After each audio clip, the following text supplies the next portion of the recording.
Fox Deportes, the Big Ten Network, Speed, Fuel TV, FoxSports.com, Fox Soccer, FSN, and Fox Sports, the greatest collection of sports properties in the world.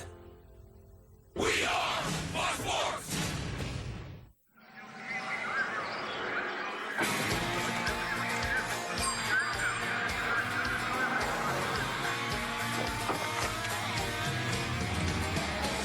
Hey y'all, it's racing day, so loud out here I can't hear a thing. Man, the fans are going wild. And these drivers came to rock, and no place else but Fox knows how to do it NASCAR style. Boogity, boogity, boogity! Let's go racing, boys! Hey now, here we go, race day. Don't you be going slow. Keep that pedal down on the floor. Push it to the crowd, can't take no more. Been here since the flag came down. Be here to the last lap around.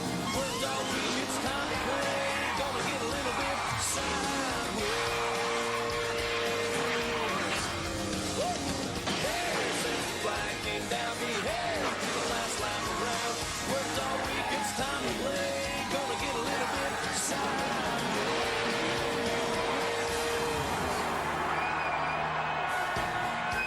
People are swarming the scene.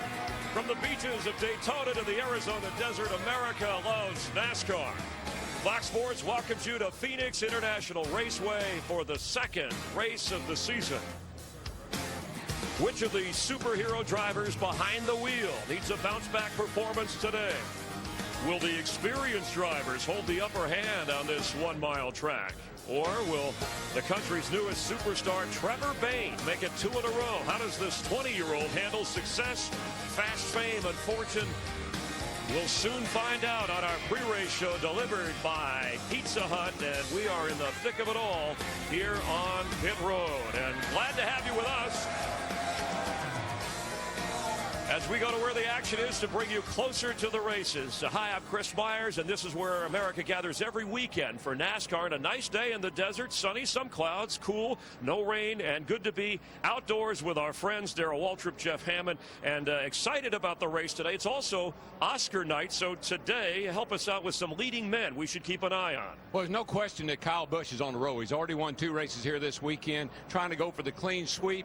Supporting actor, maybe his teammate Denny Hamlin. Long shot, Regan Smith. Well, guys, I'm thinking about somebody as far as true grit. Has to be Kurt Busch starting outside pole. He's been running really strong, had a really great speed weeks. He kind of rolls in here looking to try to keep that momentum going. Maybe later we'll get comments from Richard Petty in the King's speech. Exactly but right. Let's get to the headlines here in Arizona. The headlines all week. Trevor Bayne, his quest to win again. But they took a hit on Friday here when he crashed into the wall in practice, so he will be in a backup car. First time he's ever been in a backup car. Carl Edwards didn't win at Daytona, but finished second. He's your points leader. And then yesterday set a track qualifying record to win the pole, just over 137 miles per hour. So we'll keep an eye on Carl Edwards. And Kyle Busch looking for his second career weekend sweep. He won the truck race on Friday night. Yesterday, he led every lap to take that race as well. But as we talk about the big picture here, the reason Carl Edwards is the points leader, he designated the Sprint Cup Series for his championship, whereas Trevor Bayne started out with another series. He could switch, but he wouldn't get points for the Daytona 500. No, he won't get points for the Daytona 500, but what's important, I think, as far as Carl Edwards is concerned, is the momentum he's riding. Ever since 2010, he won the final 2 races, including the one here at Phoenix in November. He's coming in here carrying a hot hand, and I think he's got the right attitude to make it happen here in 2011. Well, I think Jimmy Johnson is, I am surprised. I'm shocked at how poorly the Hendrick cars have run here this weekend, qualifying deep in the field. Jimmy Johnson owns this joint. He has the best average finish of anybody here at a 4.9. He's won 4 out of the last 7. That's a guy we got to keep an eye on today. Yeah, the speeds are up. This is a race more in the hands of the driver. For 5-time, it was a bad time. The Dominator off his mark last week, finishing 27th in the Daytona 500. But a slow start doesn't necessarily mean he can't finish fast for the defending champ, especially here in the desert where he's had great success. Welcome to Phoenix. One more trip around Phoenix for Jimmy Johnson.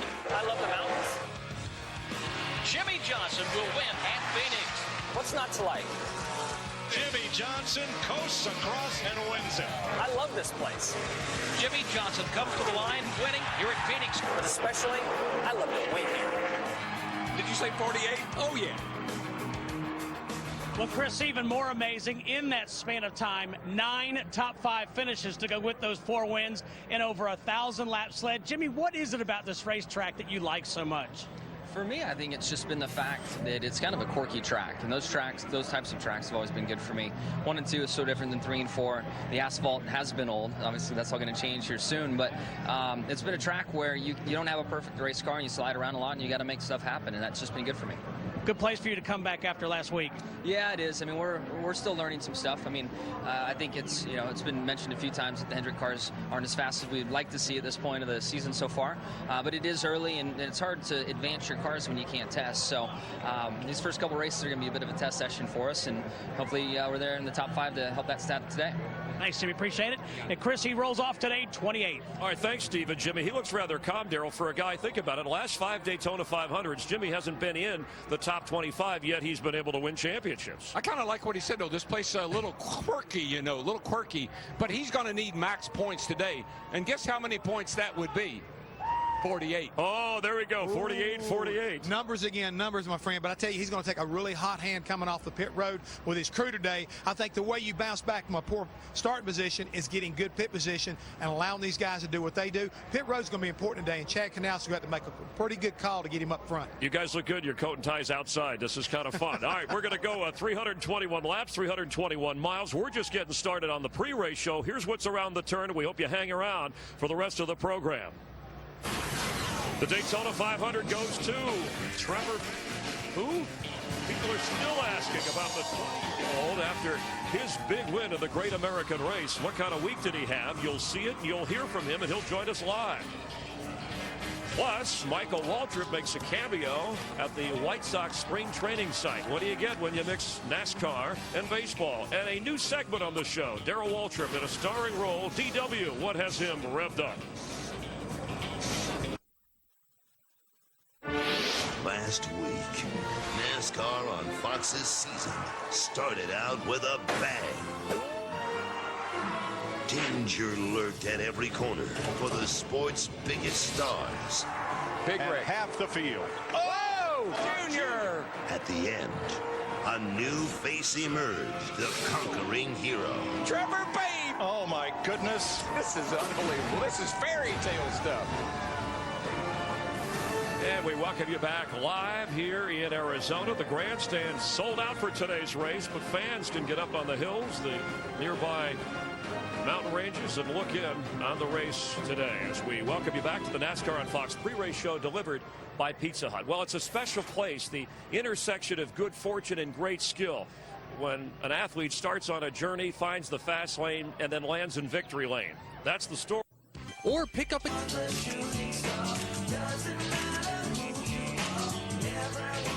All right, on to the next one.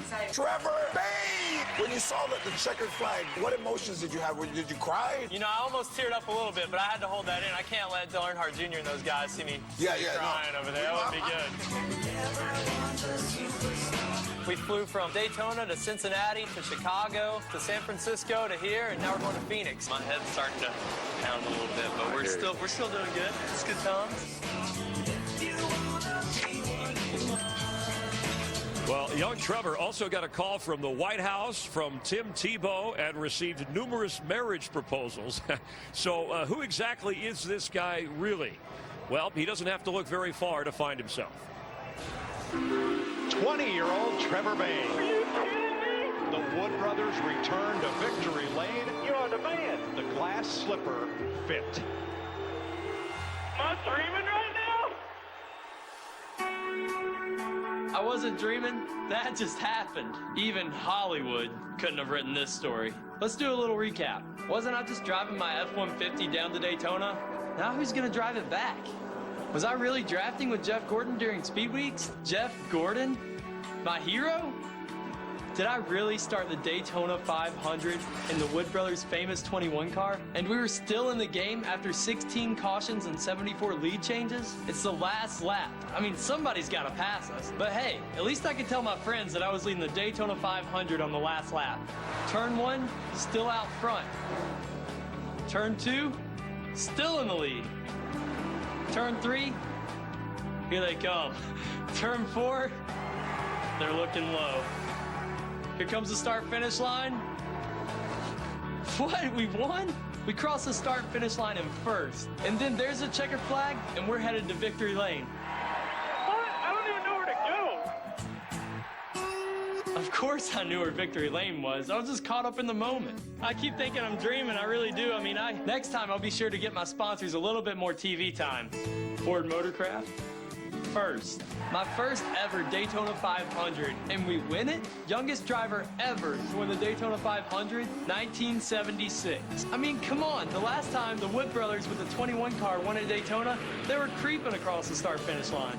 Brothers. Here's to the Wood Brothers, who took a weekend hobby into a full-time job 60 years ago. Historic names. Names like Lund, Yarborough, Foyt, Pearson. All of these are Daytona 500 winners for the Wood Brothers, and now I'm proud and honored to add the name Bain to that list. This can't be a dream, but if it is, maybe I'll just keep sleeping. And now we welcome live NASCAR's freshest face, Trevor Bayne, ready to hop in his car and go around the track here in Phoenix. First, thanks for being with us. Congratulations. And Trevor, what will you take from Daytona personally that you will carry with you in your head in the car when you're racing today? Thank you guys for having us here. And to answer that question, I mean, we know that we can do this. I know I've got a great team behind me with the Wood Brothers and Donnie Wingo and everybody that's involved. So I know they know how to get to victory lane. They've done it plenty of times before without me, and now hopefully we can do it together again.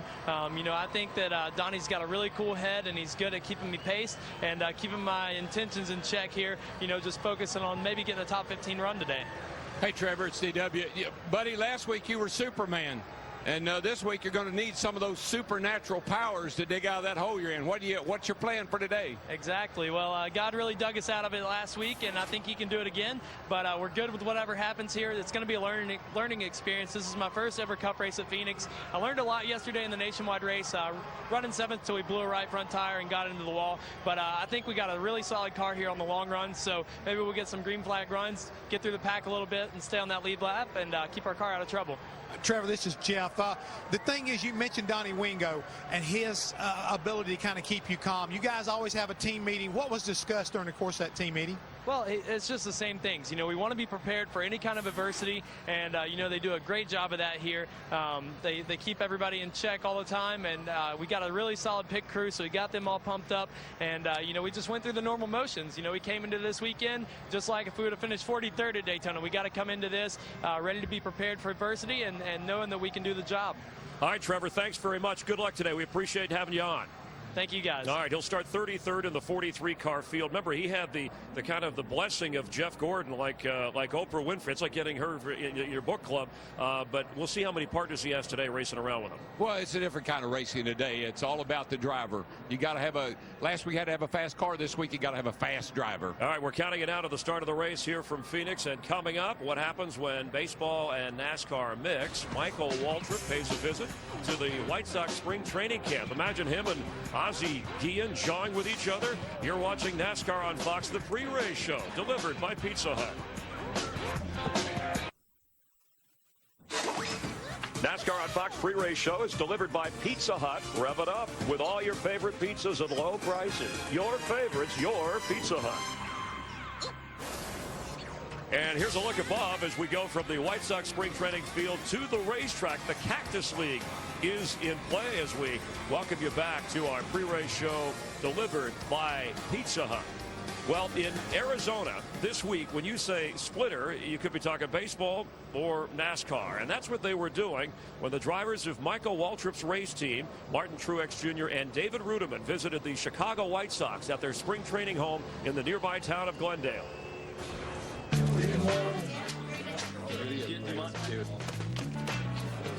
sir. Hello, good to see you. How you doing? How's it going? Welcome. Have fun. Appreciate you having me. Kick some ass. Yeah, I'm ready. There we go. Keep it, man. Good luck. Thank you very much. Don't be putting no bad habits in, all right? I don't have any of them.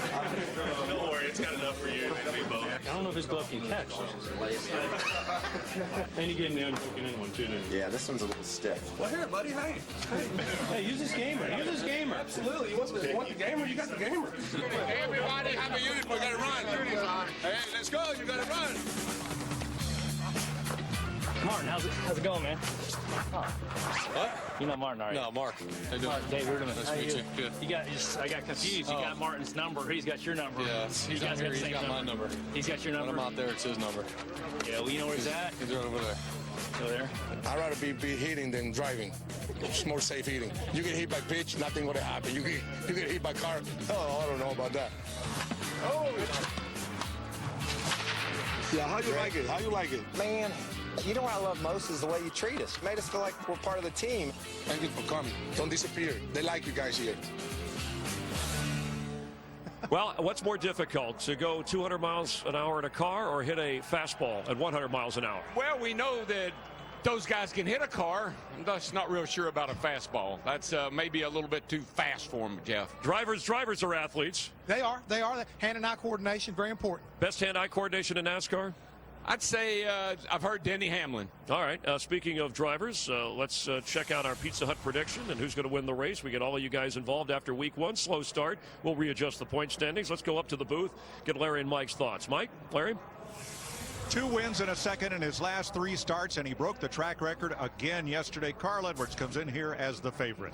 Well, he did it Bristol last year. I think he's going to do it again. It's all about Wild Thing. A little clean sweep here at Phoenix. Kyle Busch. All right, we'll catch up to you guys in a minute. Jeff, your thought? I need to rebound a little bit right now, and I'm looking for a guy who understands this racetrack, and I think he's got a little momentum. 14, Tony Stewart. How many points you got, Jeff? I don't need to. Well, better than 0.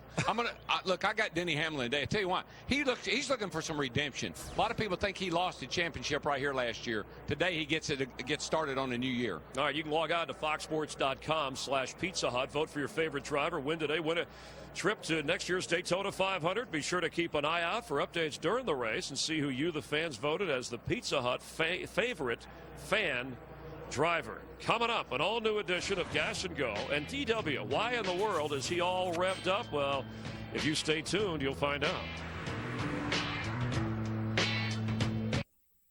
In time for Gas and Go. I ask questions, they deliver the answers. These have been locked away, these questions, with Justin Bieber's barber. Okay, there you go. You're on the clock, Daryl. Is Carl Edwards the favorite to end Jimmy Johnson's championship reign? I think he sent a strong message at the end of last year, winning the 2 races. He goes to Daytona, he finishes second, comes here in a point leader. He's on the pole. He's got the power. All right, Jeff, for you, all right, this is a question about Denny Hamlin. Last year, his second-place finish for the championship. Was that a mirage? No, I don't think it was a mirage, but I think he's going to have a difficult time doing that again unless he picks the pace up starting today. He lost the championship at this race, I think, a year ago.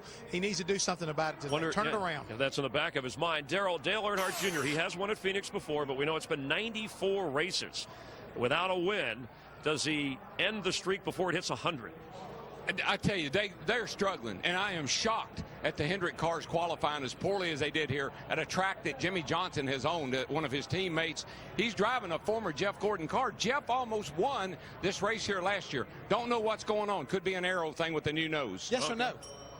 No. Sounds like no. Thank you for helping out. All right, for both of you, does Kevin Harvick recover his worst career finish? 42nd last week. Does he recover? I think he will. This is a good racetrack for Kevin, and I think they've got a good game plan today. He knows he'd like to win this race, but he needs to score a solid top 5 finish.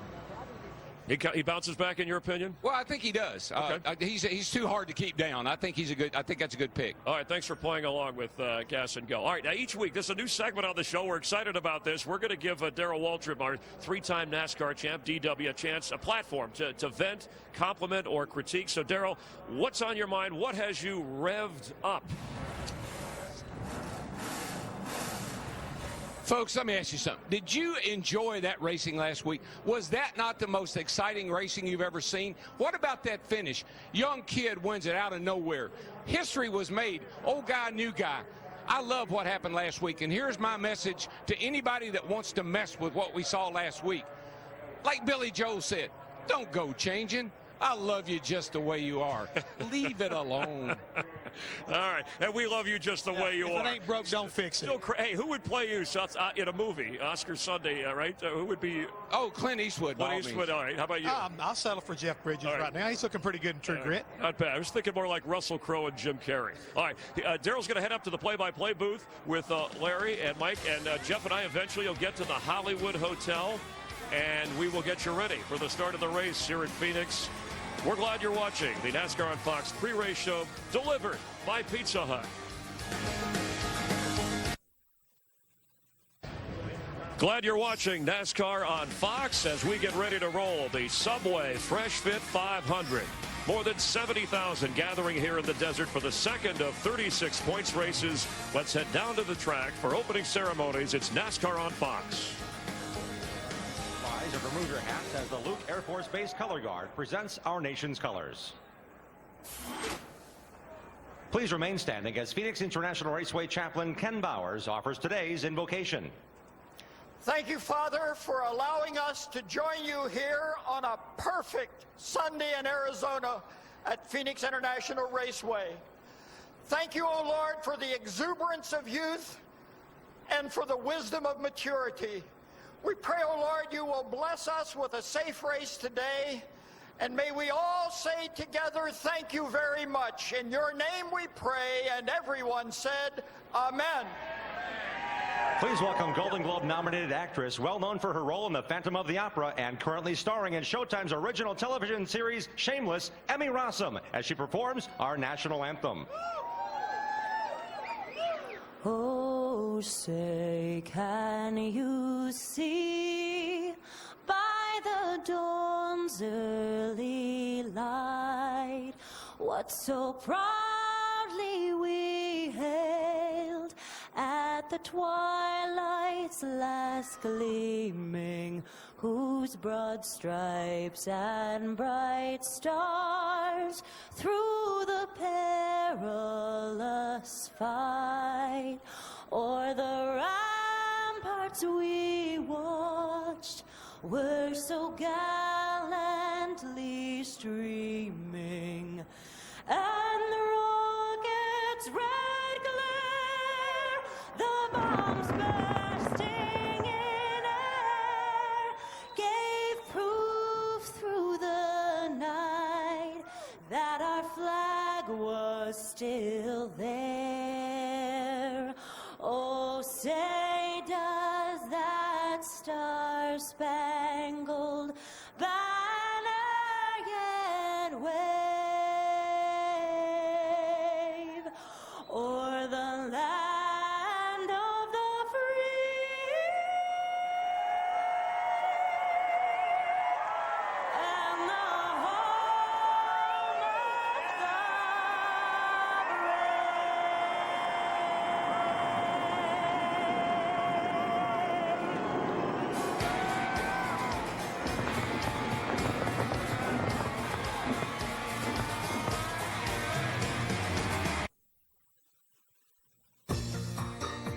Hey, how you guys doing? Hey, Apollo, Carl, Jeff, Jared, nice to see you out at the race. What's going on here?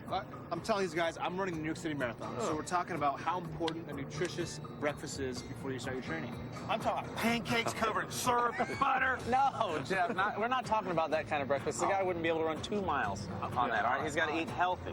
We're talking about these fresh fit ingredients like their breakfast sandwiches. I mean, my favorite, the Black Forest egg and ham omelet footlong. Plus, Carl was telling me about Subway's to-go sandwiches, which are nutritious and quick. So for lunch, that's what I use to fuel up and get ready for training.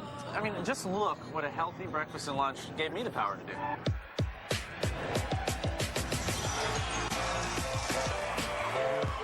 Wow, that's cool. Maybe we could put Hammond's face and he could jump across the Grand Canyon or a tanning booth. Right, come on, man. It's all right, Jeff. Chris just kids you because he cares.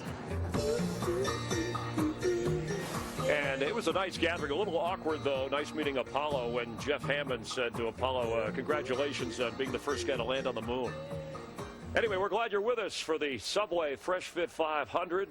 And Carl Edwards, who happens to be on the pole, you just saw moments ago, 2 career wins from the pole. The last one coming right here at Phoenix.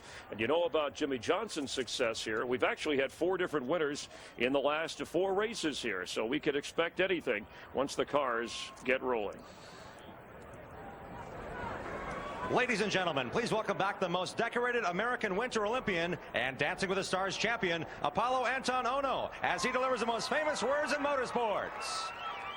Gentlemen, start your engine!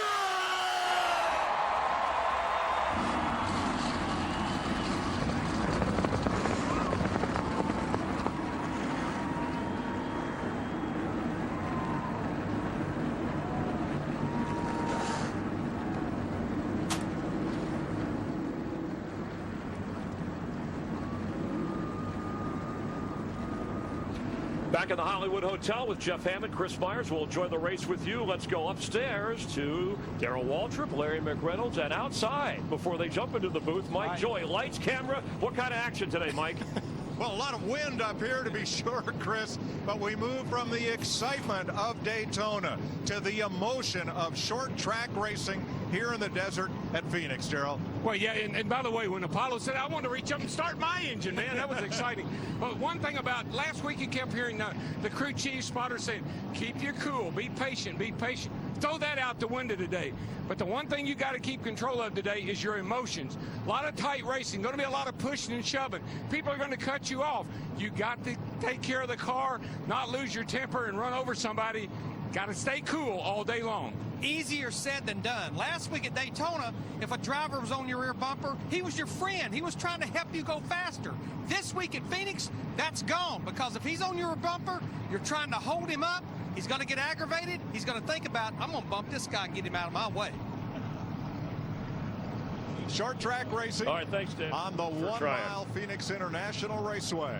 Get set to enjoy NASCAR on Fox.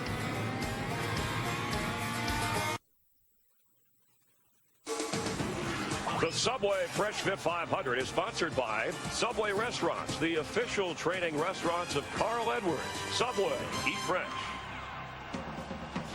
Hi, I'm Apolo Ohno. I'd like to welcome you to today's Subway Fresh Fit 500. Big days start with a better breakfast, so flavorize and shine with the bold breakfast flavors only at Subway. Now it's time to sit back, relax, and enjoy today's race, live on Fox. And it's hey now, here we go. Gonna get a little bit sideways.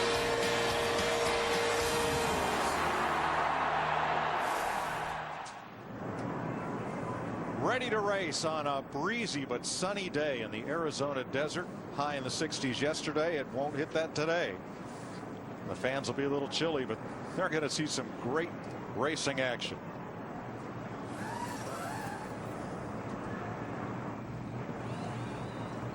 This race is brought to you by Budweiser, the beer that starts with full flavor and ends with a crisp, fast finish. Great times are waiting.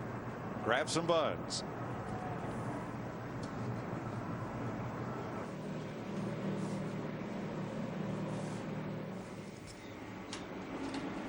Mark Martin and Trevor Bayne at the ready. Let's have a look at today's Subway starting grid. Carl Edwards won here from the pole. Kurt Busch won in 05 from the outside of the front row. Kyle's won it all this weekend, and Casey Kane his best start here. Joey Logano, Regan Smith, both had great runs at Daytona. Jamie Mack with Martin Truex. Brad Keselowski with Greg Biffle, who was fourth here in November.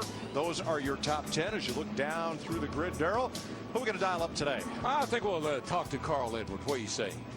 Hey, Carl, it's DW, buddy. You got a copy? I got you, man. How's it going? It's going good. First thing I need to know, Carl, is what did you have for breakfast this morning?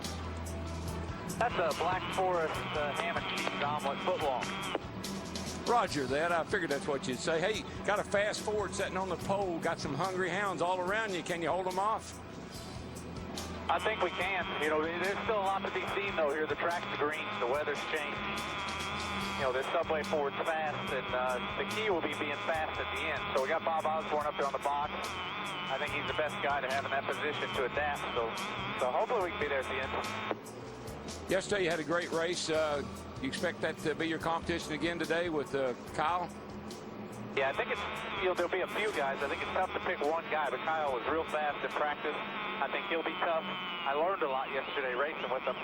I learned a lot about my car and about how to race somebody around here. So hopefully I can apply that. But man, I'm just ready to go racing. This track is a blast. The last time we get to race on this surface, we got a good chance at winning. So it's fun. All right, I know you're fit. Get up on the wheel. Show us something. All right, Tim Boyd. Thanks a lot. You guys have a good broadcast. Thanks, Daryl. Here is a look at Phoenix International Raceway. They're going to repave and reconfigure this track after today's race. It has an old surface. You can see some of the crack seal that's been put down there to help preserve it. And it has one of the most unique pit roads in the business that curves around like a field hockey stick down towards turn 1. Here is a look at pit road, and they pit not just down the straightaway, but all the way around there into turn 1. Matt Yoakum. Mike, I talked to Kyle Busch this morning. He told me his phrase for the day, reach his potential. He starts fourth, chasing 3. Third straight race win this weekend. If he pulls that off, he'll tie that mark that he set back at Bristol. But I told him if he leads 51 laps today and goes to victory lane, he'll have a better lap-led percentage. So he leaned over to the guy he's most concerned about, Carl Edwards. Said, you hear that, Carl? I've got to lead the final 51 laps to make history. He says he's got a great race car. We'll have to wait and see. Steve Burns? Well, Matt, young Joey Logano has a good starting position. I talked to his crew chief, Greg Zipadelli. Now, Greg is concerned about the temperatures being a lot cooler than what they anticipated here. The reason is, with lower temperatures, speeds will increase, and Greg Zipadelli thinks it might be tough on brakes today. In fact, a competition yellow on lap 40. Dick Berggren. Well, Denny Hamlin almost won the race here last fall, led the most laps, but when it came down to crunch time, he ran short on fuel, had to pit when others didn't, lost the race, and some think the championship as well. He has the same car today. We have a new fueling system and a new ethanol blend fuel, and nobody knows how that's all going to work out. Let's go to Chris Devona. Dick, normally sitting in this exact spot is Kevin Harvick's wife, Delana. But just like you, she's watching NASCAR on Fox from home. She's at home taking care of the couple's dog, Indy, who underwent disc surgery. And you know she is up on the edge of her seat because her husband is fantastic at this racetrack. He swept the races here in 2006. Mike? Thanks, everybody. 2 to go. And we'll be ready to race. Our Daytona 500 winner, Trevor Bayne, starting deep in this field after having to go to a backup car. There is the pointer showing him in 33rd starting position for the Wood Brothers. Just quickly, an explanation on the 40-lap competition yellow, because we had weather here last night, a lot of rain, washed all the rubber off the track. Going to give him a chance to look at the tires. And that's what Carl Edwards meant about a green racetrack.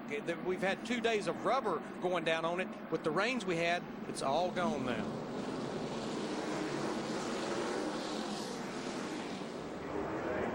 Going green with NASCAR on Fox.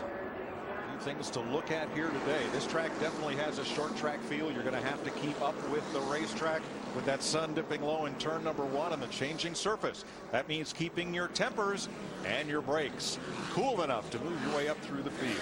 And on that last pit stop, take a chance. Maybe a contrary strategy to what everybody else is doing on that last stop will be the way to get to victory lane today. One thing that goes with that competition caution that Steve Burns talked about on lap 40, if we have a caution and you need to pit prior to that, you can change tires, do whatever, but you can't fuel the car until that caution right there at lap 40.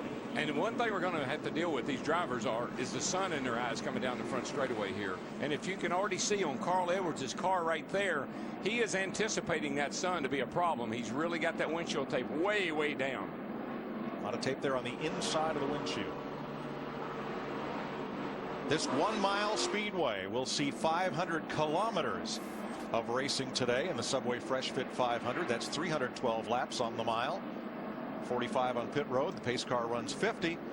They'll need fuel every 70 to 80 laps. Only one car failed to make the field. Brian Keselowski was the one car bounced in qualifying yesterday. Race 2 of the Sprint Cup season for 2011 ready to get rolling in the desert. Grouped up nicely behind the pace car here as they come off turn 4, anticipating the green flag. Hold them. Green flag in the air. Boogity, boogity, boogity! Let's go racing in the desert, boys!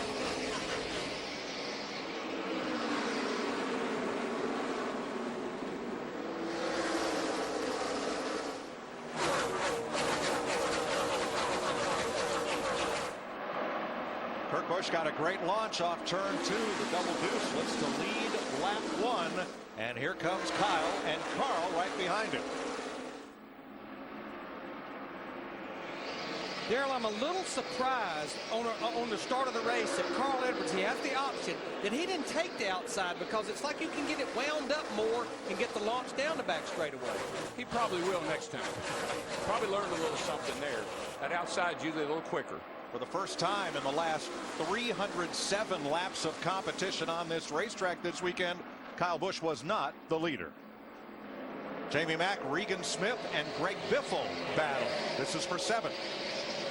Speaking of Kyle leading, yesterday in yesterday's race, he led 200 laps of 200 laps. And Carl Edwards ran second, 200 of 200 laps. Trevor Bayne on the move. That's Glendale native Michael McDowell on the inside in the 66. Bill Elliott in the 09. I think Trevor's going to be under a lot of pressure today, Larry, just to keep his car clean and not have any issues. He had trouble in practice on Friday, had trouble yesterday in yesterday's race. He just wants to get a race under his belt after that big Daytona win. His goal today, a top 15 finish. Kevin Harvick, teammate Clint Boyer in the 33, and Jeff Gordon for 15. First time I saw that Jimmy John's on his car, I thought he had Jimmy Johnson on his car.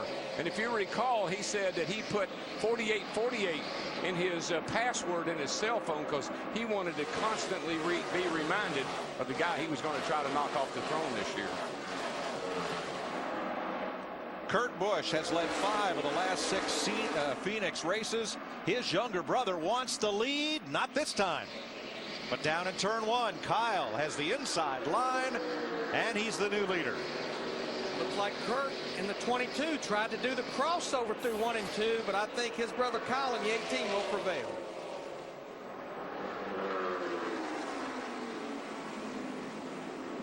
Single file through the first 15 or so. A little bit of gaps here and there, but Carl Edwards now looking over Kurt Busch for 2nd place. Some of the Toyota guys were telling me that because Kyle has run in all 3 races here this weekend, he's got so much information that he's actually been sharing it with all the Toyota teams. Probably saved a little bit of something for himself, though. 2nd is the battle, and Kurt Busch is giving Edwards the inside. Takes it.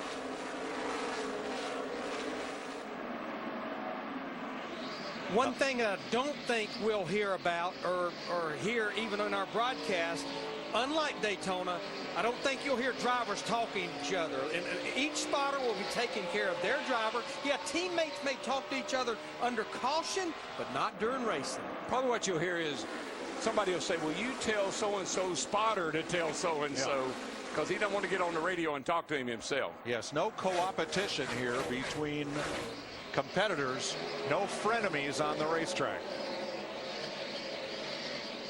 Jamie Mack is up to 6th, started 8th in the number 1. Martin Truex running 7th, right where he started.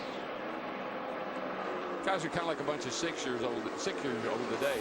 I'll do it myself.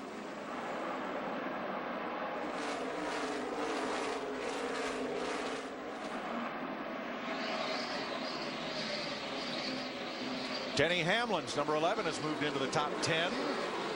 There's Hamlin, who dominated this race a year ago, just didn't win it. Led, what, 190 laps?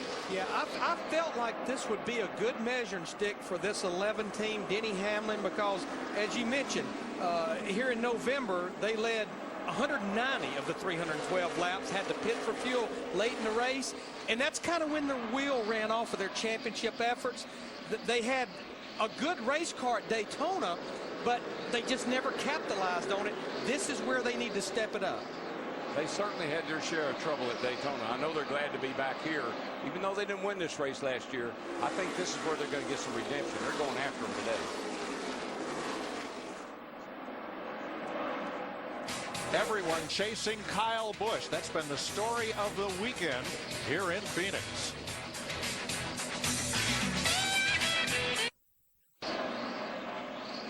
Welcome back to the Subway Fresh Fit 500 on Fox. Carl Edwards at lap 16 took over the lead from Kyle Busch. Down the front straightaway. A little bit of a courtesy there. Kyle cut Carl off a little bit, and then going into turn one, he said, okay, you're a little quicker, go on by. Let's have a look at the UPS logistics of the race, beginning with keeping up with the racetrack, which will change several times today due to sunshine and temperature. And the main thing is don't cook your tire, mainly that right front tire, but it comes from overworking the brakes. And just whatever you do, don't lose your cool. And you can do that with a lap car. You can get wrecked trying to pass a lap car. Keep your emotions under control. Carl Edwards, the pole sitter and track record holder last November, broke his own track record here yesterday, and now he has taken the lead. Just touched the wall coming off forward just a little bit with the right rear. That was close right there, too. Just taking care of it here now, buddy. You're 12 laps in. We're under caution for debris. First caution of the day. And it comes out on lap 20. As I said at the top of the show, you can pit during this caution. You just cannot fuel the car into that competition caution at lap 40. NASCAR informed the drivers in their weekly meeting about the competition caution. But should the caution come out somewhere just prior to lap 40, NASCAR will go ahead and designate that as the official competition yellow. And it's all because of heavy rains here last night and into the early morning. Fortunately, it's been windy, so the track dried very quickly, and we're ready to race on time today. Before we have pit stops, Krista. Mike, want to give you an update on Kasey Kahne. He actually, back on lap 14, said it's the loosest his car had been in, but he said it's cutting pretty good, and he knows the track is going to change. Matt? And Kyle Busch very pleased with the race car. Now, Dave Rogers' game plan for his first run to the competition caution was to play it conservative because it's a green racetrack, and they did see a little bit of wear on that right front tire on the first practice session. And then Kyle said that the car was starting to lose the nose down in 3 and 4, and then he was going to play it conservative himself. They're talking about what air pressure change to try to fix his race car so it's a rocket on the next run. Steve? Well, Matt, the 22 car, Kurt Busch at the wheel, they contemplated coming in, but at the last second, they've decided to stay out until the competition yellow on lap 40. When they do come in, they're going to take air out of the left side tires to help Kurt Busch. Dick? Well, Carl Edwards is planning to come in and take 4 tires. That's the call by Bob Osborne, his crew chief. He'll be able to stop exceptionally well. They have a completely brand new brake package in all of the Roush Fenway cars, including the one in the lead today. Larry, we're only 20 laps in. You know you're getting a caution in another 20 laps. Do you want to stop now? You know, if I'm at the front of the field, I would be hesitant about coming in. I think I'd keep the track position. If you're at the back of the field, maybe what you do is come get your tires now, and maybe at lap 40, all you'll need to do is fuel, maybe just right side tires. I like the way you're thinking there, crew chief. We're told that Jeff Gordon's scoring transponder is not working. They will replace that when he comes to pit road. Kurt Busch stays out along with Martin Truex, Denny Hamlin, Tony Stewart, and others, but most of the cars do come to pit road. I did notice on the 99 car, Carl Edwards, he has made a slight contact with the right rear against the wall. Tires for Kasey Kahne and for Kyle Busch. Looks like everyone that came to pit road, you see Kevin Harvick here in the 29. They're going with 4 tires. Joey Logano in the 20.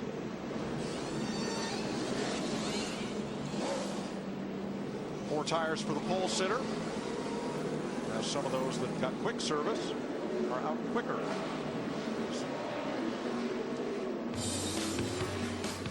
No free pass on this. The first caution of the day in Phoenix. You're watching NASCAR on Fox. The Subway Fresh Fit 500 on Fox is sponsored by Sprint, proud sponsor of the NASCAR Sprint Cup Series, by the new 2011 Ford F-150 built Ford Top, and by GoDaddy.com domains, websites, and everything in between. 24 laps complete. Let's explain on Jeff Gordon. He made his regular pit stop, came out, got his place in line, made a second pit stop to replace that scoring transponder because that was an official stop and not a team pit stop. They gave him his position back in line for the restart, which is 11th. Joe Nemechek is the first car in the garage out of the race, unsponsored this week. Joe starting parks and heads for Las Vegas. Kurt Busch, Martin Truex Jr., Denny Hamlin, Tony Stewart, Brian Vickers are the front five as we get ready to restart. Going to have some comers and goers here. New tires versus old tires. We'll see how this works out.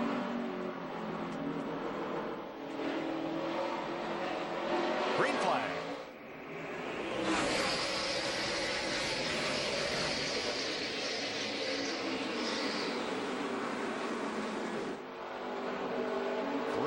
Mid-corner, turn 2. This could get sticky. Ooh, it did.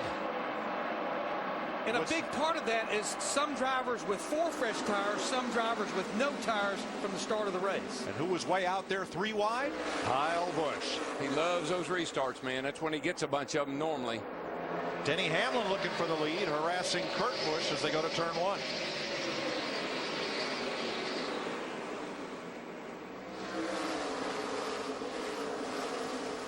Among those who did not stop, Trevor Bayne, the Daytona 500 winner, the rookie, running in 8th.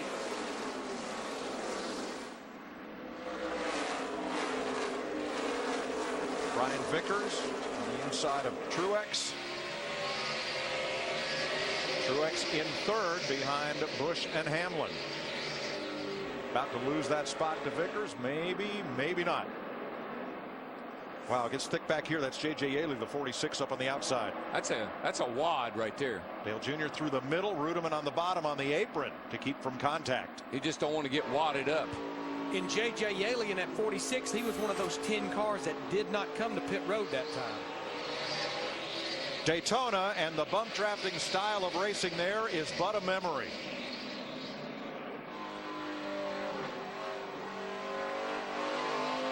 Montoya way up high in the corner in the 42, the target car, and right in the middle of it, David Gilliland in the 34, the 3rd place finisher in Daytona. One thing you got to be careful of, even though we don't have a lot of rubber and stuff on the racetrack, what debris and stuff there is on the tracks right up on that outside. I think that Juan Montoya back in there got a lot of debris on his tires, really cost him a lot of spots. Montoya's backed up to 35th. Kyle Busch in the middle again, 3 wide. Matt. Mike, he's back in 20th, and there was some debate on the team radio whether to stay out for track position or pit for the 4 tires. This is recent team communication from Busch and crew chief Dave Rogers. That is something we got to get better at. We have got to make decisions quicker, man. We can't be listening and scanning everybody all the time. We have to have our own game plan.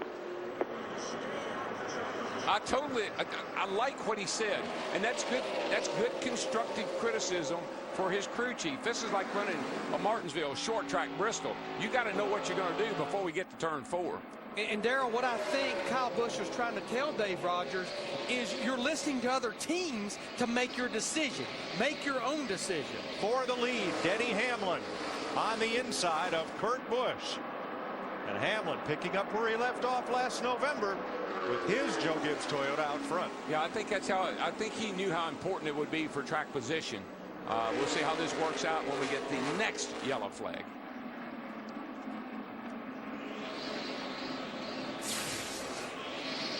Denny Hamlin, short tracker from Richmond area of Virginia, got up against the back bumper of Kurt Busch, moved him over just a little bit and took the lead. Yeah, that 22 was a little tail happy, and Denny was right there to take advantage of it. Don't know that he necessarily hit him, but he sure did get him loose.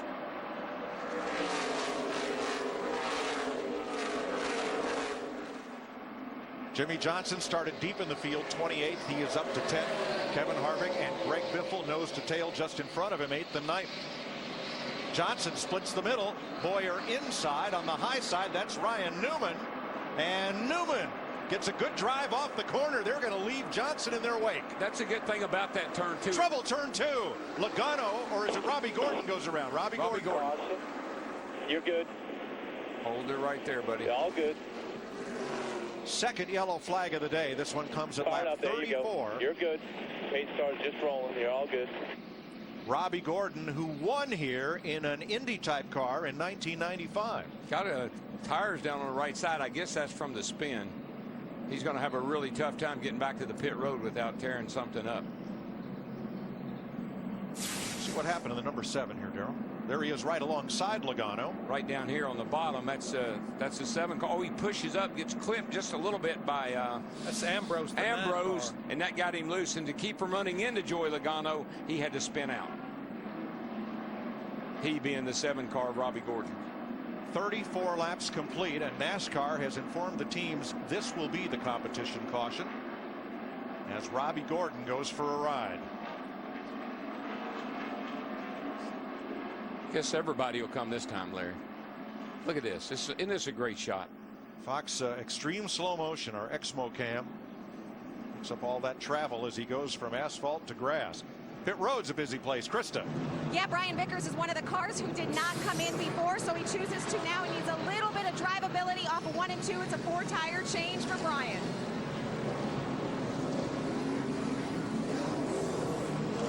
Kurt Busch in the 22 says he feels like he's on banana peels. They'll drop air on the left side tires, Dick.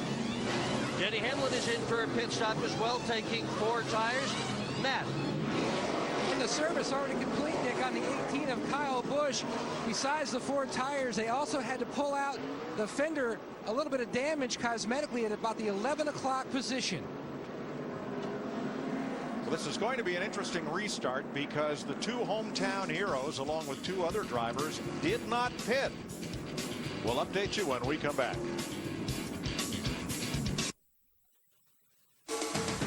The Subway Fresh Fit 500 on Fox is sponsored by Budweiser. Great times are waiting. Grab some buns.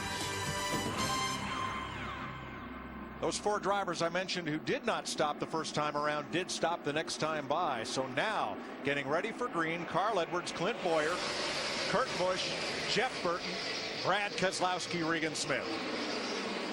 These are all cars that took 4 tires that last caution, 2 tires this caution. Now Clint Boyer in that 33, he wants the lead of this thing.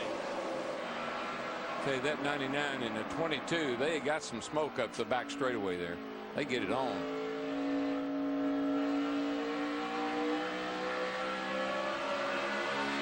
Carl Edwards holds them off, and they're 3 wide coming through the field.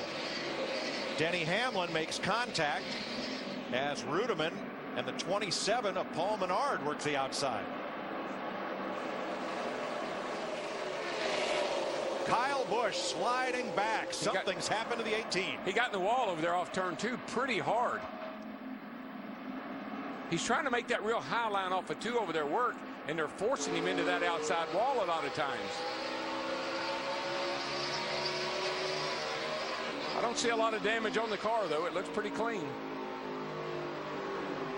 Battling with Earnhardt Jr. And Jimmy Johnson. And look at the tire rub on Paul Menard on the left front of the 27.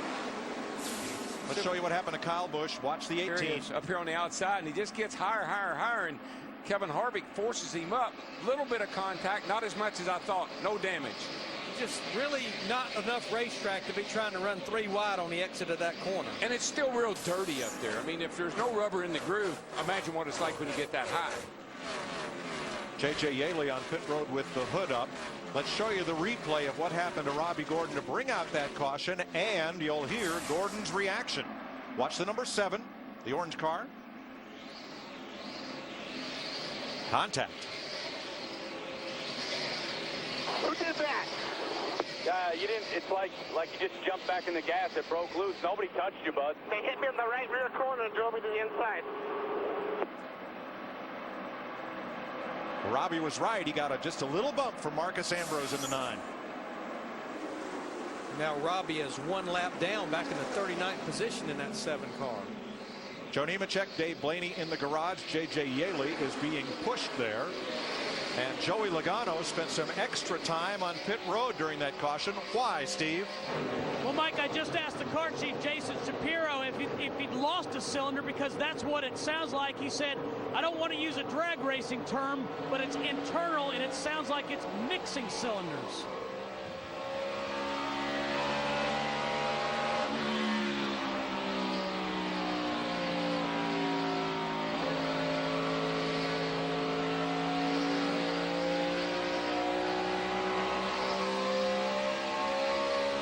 It sounds like it broke a rocker arm, something in the engine itself, which if that's all it is, it'll run all day. Now, if it's a lot worse than that, we'll find out soon when we're looking for smoke. Not a happy camper. Whoa. Probably a valve spring. Steve? Yeah, guys, you just heard some of the audio. The next thing they said to Joey was it's either a valve spring or a rocker arm, and Zippy said there's nothing we can do for you. Sorry, man. Well, I was watching the RPM, and to me, that's the telltale sign. These things should be turning probably over 9,500. His can't quite even get to 9,000. I just think even we saw it at Daytona, we're seeing it here again today. The weather's cool, the track's fast. We set track records. I think they're just asking these engines to do a whole lot more than maybe they are capable of doing. You're going to have some part failures when you're pushing it this hard. Mark Martin leading Greg Biffle and Ryan Newman. Newman was the quickest of the Hendrick powered cars in this race. He started 14th, now running 19th. That car, Martin's, he has damage on the right front. He had been into somebody pretty seriously when they came down pit road. Sure, they worked on it.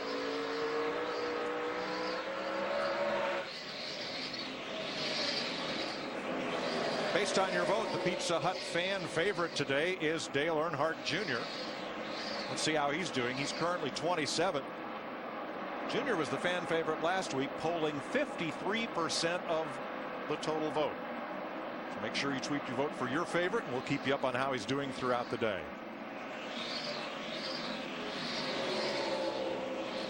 Last time around, Brad Keselowski in the deuce, and Jeff Gordon's 24.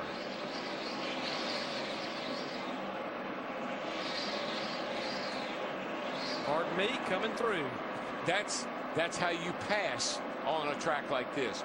Got to make a little bit of aggressive move to get that guy out of your way. You don't mean to wreck him, you just want to move him. So unlike Daytona, here at Phoenix, if you're the best pusher, as Regan Smith was last week, here, if you're the best pusher, everybody's mad at you. Oh, yeah. And if you push too much, the next thing you're going to hear is cautions out. But, you know, looking at Jeff Gordon in that 24 car. Oh, Trevor Baynes in the wall. Oh, my goodness. Last week's Daytona 500 winner in a backup car has a hard bounce off the wall here in Phoenix. Yeah, this is just what this is the well, you never need to wreck a car, but today he just needed a clean race no matter where he finished. Front straightaway, watch the white and red car across the line. He tries to get back in line right there, and there just was not quite enough room. Travis Kvapil, the 38 car, he was trying to squeeze back up in front of. Now the Wood brothers are not running for points in the Sprint Cup Series. Wonder if they'll try to repair this car as Trevor Baynes in the fence. Pretty hard. That'd be pretty hard to repair with that much rear damage. You'd have to have a frame machine to fix that. Let's ride along with the rookie from Knoxville. Looking outside here. Hold on to it. I'm not sure if the spotter just didn't give him enough warning or if they thought it was enough room for him to get in. Pit road is open. Carl Edwards leads them down pit road. Krista. Clint Boyer decided to take 2 tires on the last stop, so this time they will come in to get 4. Clint said he was a little loose on the last run. Now he's a little loose everywhere, so expect a small track bar adjustment also. Dick? Well, Carl Edwards told his crew what we all have seen so far today, that he has a very good car. He's coming in for a 4-tire change, and he's got nobody in front of him. It's an easy out, Matt Yoakum. And Jeff Gordon says his car is absolutely awesome. Going to go along with it today. 4 tires and a slight change just to keep up with the racetrack. Martin Truex first off pit road. Jamie Mack, Denny Hamlin, Ryan Newman, Kyle Busch, the big winners there.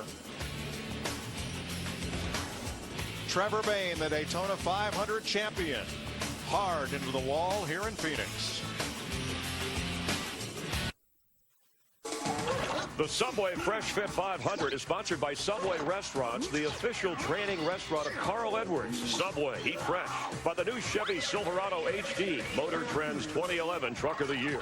By Cobalt, the next generation of tough tools. And by AT&T, rethink possible. 53 laps complete in Phoenix. We're under caution as you look at our aerial coverage today, provided by Subway.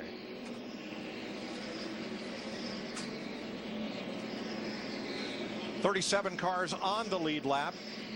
10 lead changes among 7 leaders. We're working the 3rd caution of the day, and this one came out when Trevor Bayne clipped Travis Kvapil trying to move up into the high groove and got into the front straightaway wall. Getting all kinds of strategy here. Basically, the top 9 cars stayed out, then about the next 9 or 10 behind that group went with 2 right side tires only. So we're, with all these cautions coming about every 15-20 laps, getting a mixed bag of strategy here. Been watching that 18 car off of the 2 over there having trouble. He said, I hope when they reconfigure this thing they move that wall. He needs it. Penske Racing teammates on the front row for the restart. In yellow, Kurt Busch. In blue, Brad Keselowski. And behind them, Tony Stewart, Matt Kenseth, Brian Vickers, Casey Kane, Greg Biffle, Marcus Ambrose. Here we go.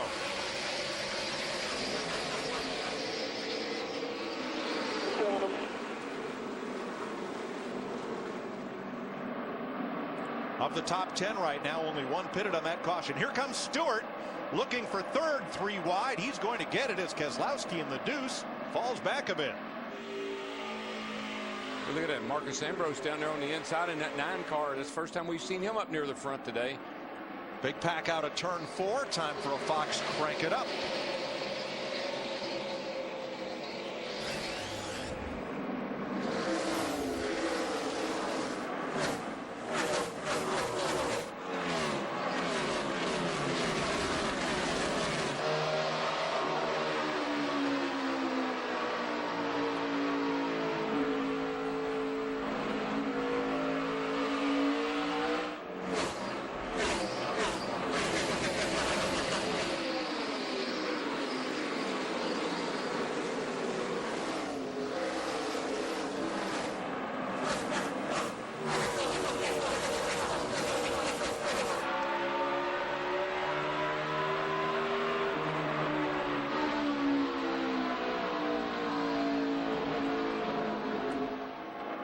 It's busy. Watch Trevor Bayne in that 38.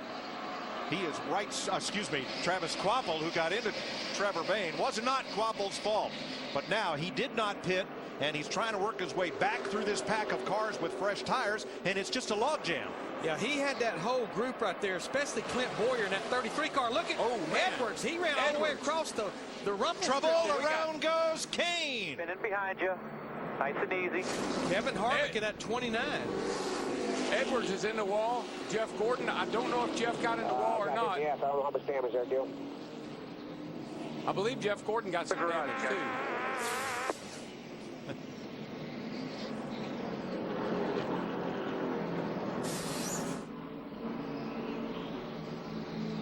A chain reaction collision. And Carl Edwards will go to the garage to repair that damage. Let's see how this starts. Carl toward the front. Yeah, I think Carl gets forced down on the curbing back here. Oh, he makes contact with the 18 car, Kyle Busch. That drives Carl into the dirt. Parts start flying off of his car, and it really just backs a bunch of people up right here. Then Carl gets to the corner, and it won't turn, and he and Jeff Gordon right into the outside retaining wall.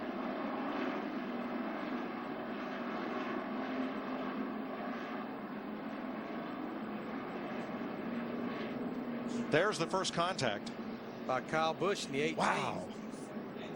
Car went airborne for a second there.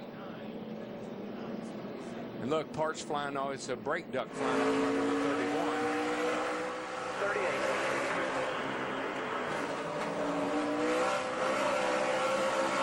Just hold on to it here. They're spinning behind you. Nice and easy.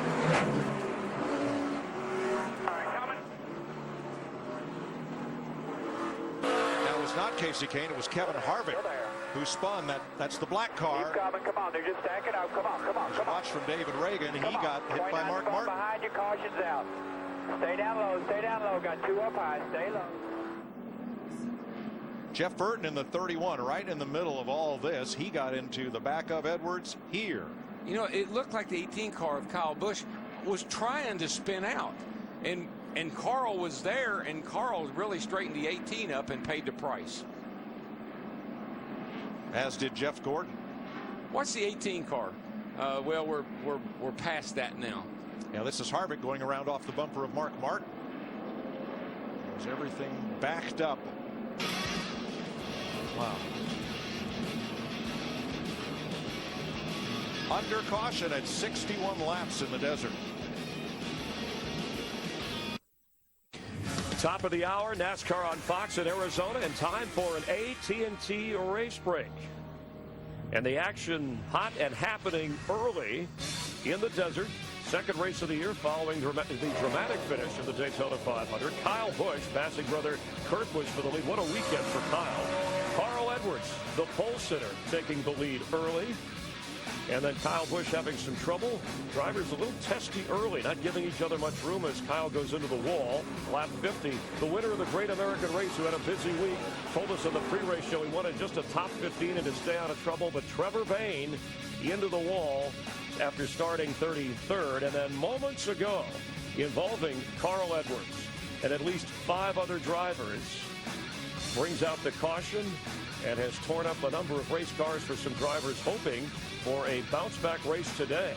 And let's check in with Matt Yoakum. He was just working on the race car, and Carl, I walked up, he said, what exactly happened? You've seen the video, your take. I didn't see exactly what happened. First of all, this is a car to win right here. It's unreal. Here's another look for you. This car is so fast. It's my opinion. Well, let me look first here. So Ryan got by Kyle right here, and I thought my first impression was Kyle was just mad and he cut down, but I think he might have got loose. I hope that's what happened, because that's too bold of a move to make early in the race. Our car is so good. It's so good, and we should have been fighting for the win for this Subway race. But I got to thank Ford, all my fans, my wife at home, and sorry to Jeff Gordon for tearing up his car. I didn't know mine wasn't going to turn into 3, but hopefully that was an inadvertent move on Kyle's part. I'll talk to him about it, and we'll deal with that accordingly. Okay, thanks, Chris. All right, you're up to date. To the moment, the AT&T Fastest Pit Crew Award, the seasonal standings. You can text the car number for the crew you think will have the best finish on pit road to 234-567. The AT&T Fastest Pit Crew Award brought to you by AT&T, the nation's fastest mobile broadband network. Back upstairs to Darrell, Larry, and Mike. Kyle Busch will restart the last car on the lead lap, 36th place. There are only 2 cars in the garage, Blaney and Nemechek. Now watch, we'll take another look at this, Darrell. Close look at number 18 toward the front of the pack at the bottom of your screen. Right there. Kyle Busch and Ryan Newman right behind him. I'm kind of like Carl. I've seen this a number of times already. Right here, Ryan gets by. And something had to happen to that 18 car to make it abrupt move like that, because that was just abrupt, like he lost control of the car. All right, let's listen to what Kyle Busch had to say on the radio. Yeah, we got to bring it down and at least look at it. All we're doing is being a ping pong ball back here, man. It's pathetic. Kyle was used to leading. He led all 200 laps in yesterday's race and the last 107 laps of Friday's truck race. So being in the back is new to him this weekend. It's like every since on that first caution about lap 21 or 22 when they came to pit road to put 4 tires on, they just keep working their way at the back, and you get in trouble back there, just like he just told Dave Rogers. Well, you heard me say he said to hope when they redo the track they'll move that wall. That wall off of 2 is giving him a fit, and that was a little bit of the factor in what happened there. The Roush Fenway team will have a lot of work to do to replace the front splitter on the left side on Carl Edwards' car as we get ready to go back to green. Kurt Busch, Tony Stewart, Marcus Ambrose, Matt Kenseth, Brian Vickers, then Kane, Truex, Biffle, Keselowski, and Hamlin. Here we go.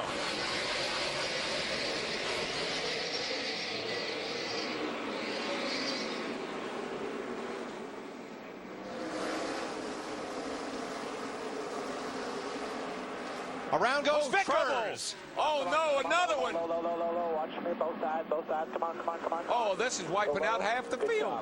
This is a big one on the backstretch at Phoenix. Look at that. Brian Vickers got sideways and then was perpendicular to the field. There's his silver car up against the wall. My goodness. Jamie McMurray, part of the pileup. Bobby Labonte, after a great Daytona 500 with front end damage. Let's see if we can Jeff see. Burton, Look at Burton. all torn up. Darrell, let's take one look here. Clint Boyer's just gone to the garage. Here's Brian Vickers out here, and again off turn 2, he gets turned around. Looked like he may have got hit by the 56. Nowhere to go. All right, we'll sort it out after this.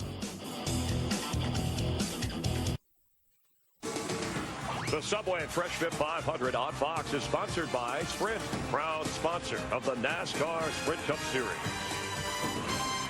A look at some of the past Phoenix winners, including Jeff Gordon, who tied Dale Earnhardt's win mark and saluted Dale with that number 3 flag. 13 cars have piled up in the back straightaway at lap 66 here. There is a list of the cars involved, some of whom have already made it back to the garage, some under their own power, some not. We're going to take a look at the start of this one, and it begins at Brian Vickers and his number 83 Toyota. You see Vickers right there on the outside of Matt Kenseth. Yeah, the first time I saw this, I thought when he got sideways that maybe the 56 got into him, but I don't think he did now. I think it was just from Matt getting into the 83 of Vickers and getting him loose. And it's, you know, we've seen cars have trouble off of 2 over there. It must be really slick up high. Now we'll look at Martin Truex's in-car, which will show you that he did not get into Vickers. Yeah. Until Vickers was already sideways. A little contact there with Matt Kenseth. You're all clear, man. All clear all the way down. Big crash behind you. Big crash. Yeah, Martin and the 56 Truex actually did a great job of getting through that without any contact. Got to hold. Check it up. Come on. Low. Watch me. Both sides. Come on. Go low. Good job. Definitely threaded it through there. Yeah, Junior did a good job, and that spotter did an awesome job.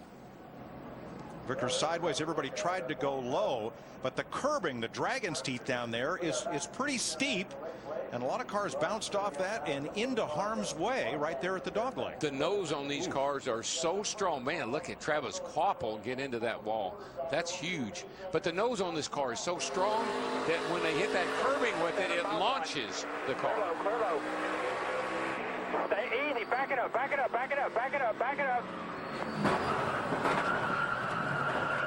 in the middle of it, guys. Right in the middle of it.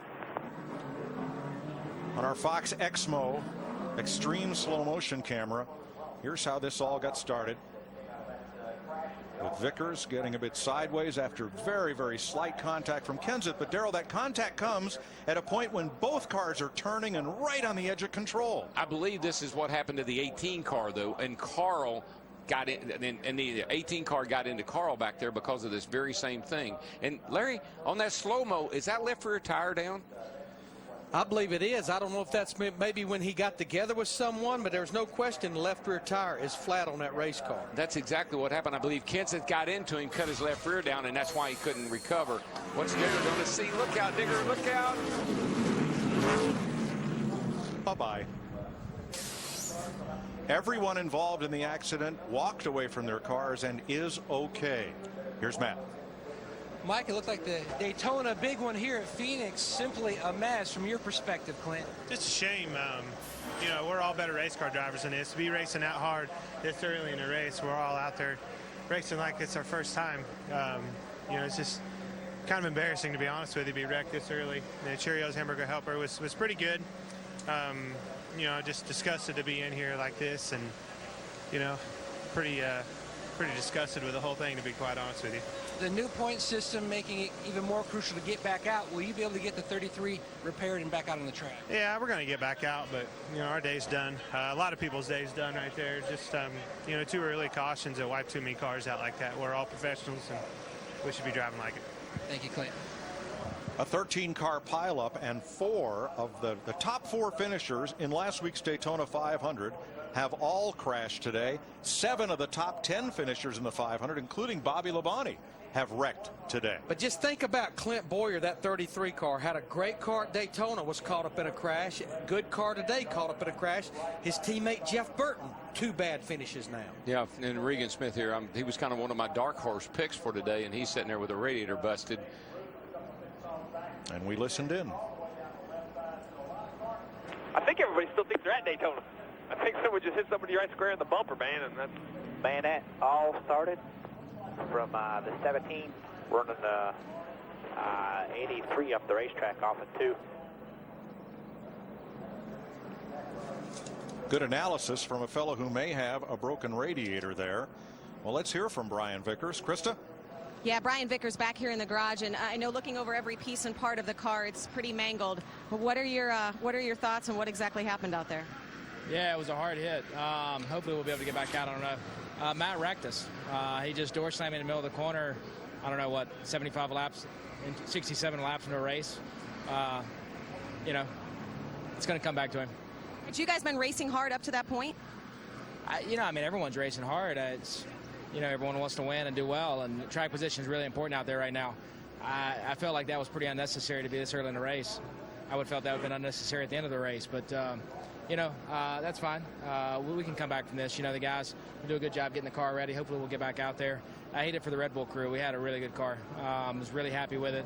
We were running up front most of the race there, and felt like we could stay there. Thanks, Brian. Darrell, I think that's a little harsh. It was the slightest of contact, but in the worst place on the racetrack and in the worst place on that 83 car as it cut down the left rear tire. I think that's the thing maybe he doesn't realize, Brian Vickers doesn't realize. And you can see right here, this area right there sticking out on the side of that car, that could easily cut down his left rear tire. And you can see that's the wheel mark right there. Here's what Matt Kenseth had to say afterward. That's enough room out there today, Mike. I mean, I know we were tight, but I thought he had plenty of room.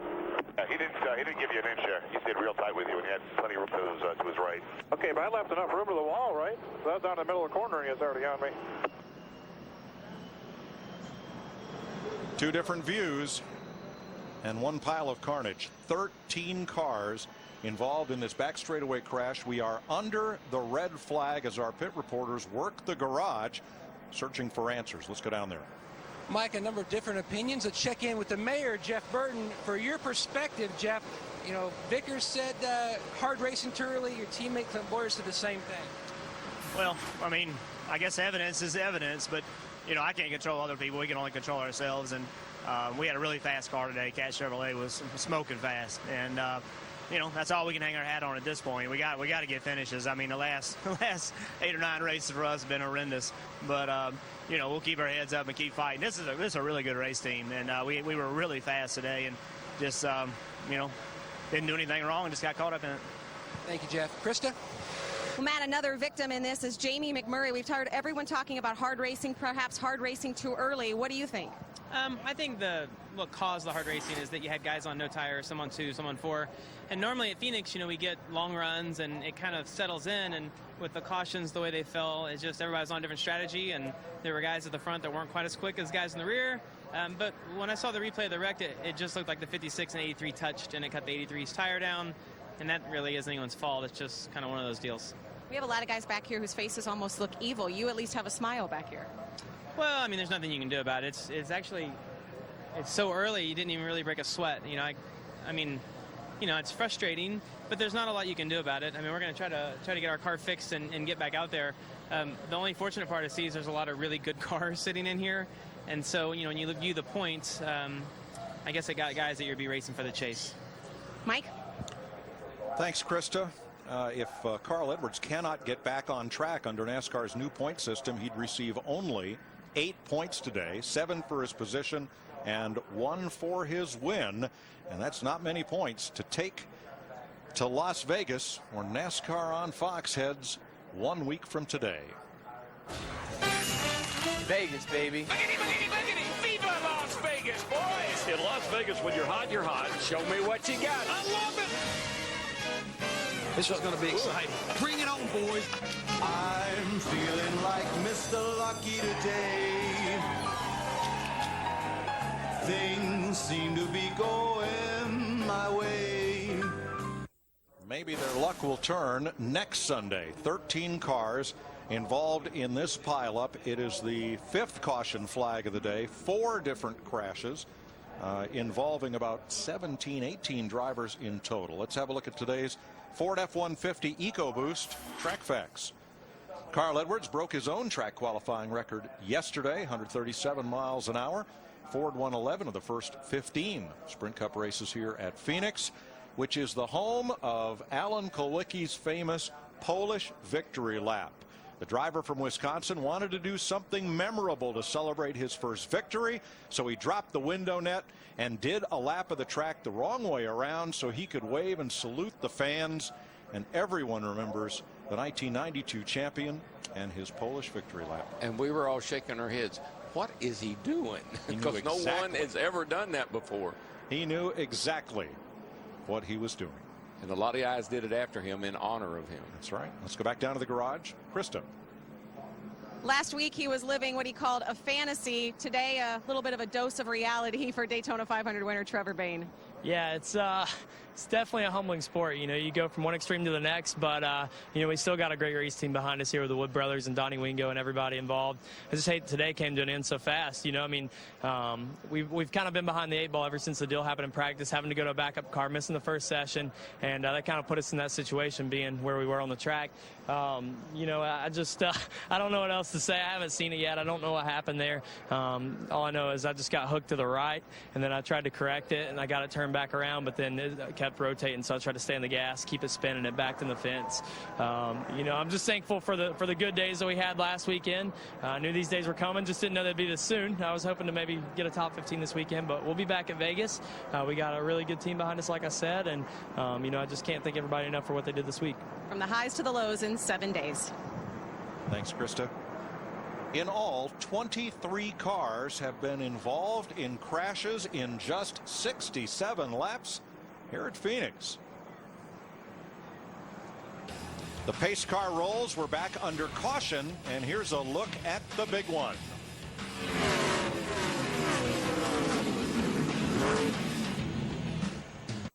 NASCAR Sprint Cup Racing is sponsored by the Home Depot. More saving, more doing. That's the power of the Home Depot. By KFC. Today is a KFC day, and today tastes so good. And by Sprint, proud sponsor of the NASCAR Sprint Cup Series. Working caution, all but the first 4 cars stopped under this caution flag. It's Denny Hamlin leading, Ryan Newman, Paul Menard, and Jeff Gordon. Let's take an inside look at what's happening now in the NASCAR Sprint Cup Series, brought to you by Sprint and HTC Evo 4G. Fastest lap of the race, Kurt Busch, 26.96. And the biggest mover, Marcus Ambrose. Fuel your inner NASCAR fan with live in-car audio and real-time stats on NASCAR Sprint Cup Mobile and the new HTC Evo 4G, only from Sprint at sprint.com/speed. Dale Earnhardt Jr. came in for a stop on this caution. Dick? Junior's having a good day for himself, Mike. He started in the 35th position, and before that pit stop, he had worked his way all the way to 11th. They had to pull out the left front fender. It had gotten damaged in that incident, but the crew gave him a wild round of applause for his driving through that with no more damage. Earnhardt did a great job at that. He is also doing a great job at feedback for his new crew chief, Steve Letarte. Very detailed feedback, just the kind of information they need to dial that car in and get Junior to the front. However, he didn't do a great job entering pit road because he was caught speeding entering his pit. So he will restart at the tail end of the longest line. He will be 27th, the last car on the lead lap. Now, Mike, you talked about it. The top 5 cars right now, Hamlin, Newman, Menard, Jeff Gordon, Tony Raines, hadn't been that long since they were on pit road. They stayed out. The next car, Tony Stewart in the 14 car, who is 6th, he changed 2 tires. The other 15 cars that pitted all went with 4 fresh tires. I think some of those cars, a lot of them from those first 3 or 4 back there, they felt like they needed to come to pit because most of them drove through some sort of debris.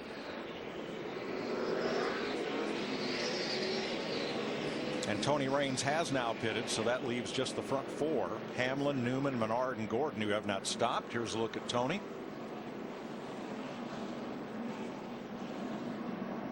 Two cars officially out of the race, Blaney and Nemechek, but off track are 16, make that 15 others as a result of what happened. And we'll get you caught up on some of the repairs, like Clint Boyer getting a new nose, and the same will happen there for Jeff Burton. A lot of these teams, Mike, they practice this kind of repair work. Look at that. I mean, it looks like pick apart. Yeah. It looks like the Daytona garage area last week. Getting set to go green with Denny Hamlin out front. He has elected the inside of the front row. Ryan Newman on the outside. Green flag.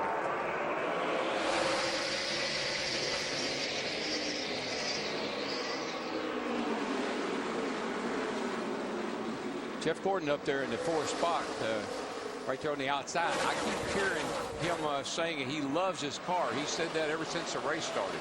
It's going to be a little treacherous. Some of these drivers on worn tires as the cars on fresh tires come up through 2 by 2. Boy, Hamlin in that 11, he didn't get through 1 and 2 good, but he flew through the middle of turn 3 and 4.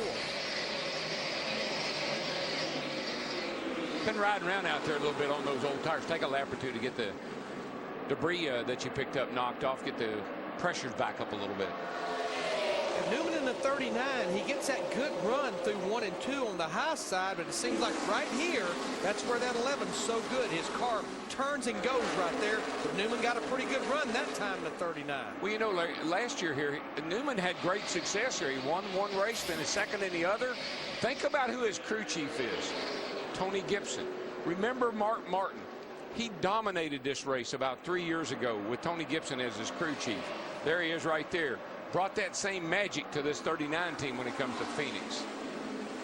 Big Daddy hunting second place. Jeff Gordon on the inside. And then Tony looking to take third away. Not this time. But you're right, Mike. Jeff Gordon in that 24 car, he's been so happy with his car, just didn't get a good qualifying run in. And we have our steering wheel here, and this is to tell you how much steering input the driver's having to do. Look how much he turns through that dog leg back there. 18, 19 degrees, just a little bit less than what you would turn in the middle of the corner. And what we're seeing here is he's holding it pretty steady. That little juking around, that's just working with the car a little. But the car looks like it's handling real good. What you don't want to see is for that thing to go back to the right. As long as he's turning left, that car is pretty comfortable. Right, 0 would be right there. And that would indicate the car's traveling straight ahead. You want to see that negative number on those degrees indicating a left turn, as Darrell pointed out. Looks like Big Daddy in the 24 car, he's supporting what he's been feeling in that race car. He's going to lead that lap, Jeff Gordon. I heard him say a couple times, Larry, if I can ever get to the front, we're gone. His teammate, defending series champ Jimmie Johnson, now in 11th place after starting this race 28th. Matt? Mike, Chad Canales has attempted every stop today to try to improve Jimmie Johnson's race car for him. Jimmie says the car has been loose all the way around from the get-go, especially when he gets aggressive on throttle adjustments every stop. And they also had to battle a radio issue early on as well. They had some kind of interference. His teammate Jeff Gordon, his only issue appears they had some trash on the grill. Matty, one thing about that 48 car, Chad Canales, they run so well here, and they're not worried about they know the racetrack's going to change. Remember, one of their points to the race, they know this track's going to change. It's going to rubber up, and that's when that car really comes on. Other thing's going to change is that 18. Kyle Busch has just worked his way into 11th with this pass of Paul Menard. Remember, one restart ago, he was the last car on the lead lap. There's wrinkle in the left rear fender, not sure. Quarter panel.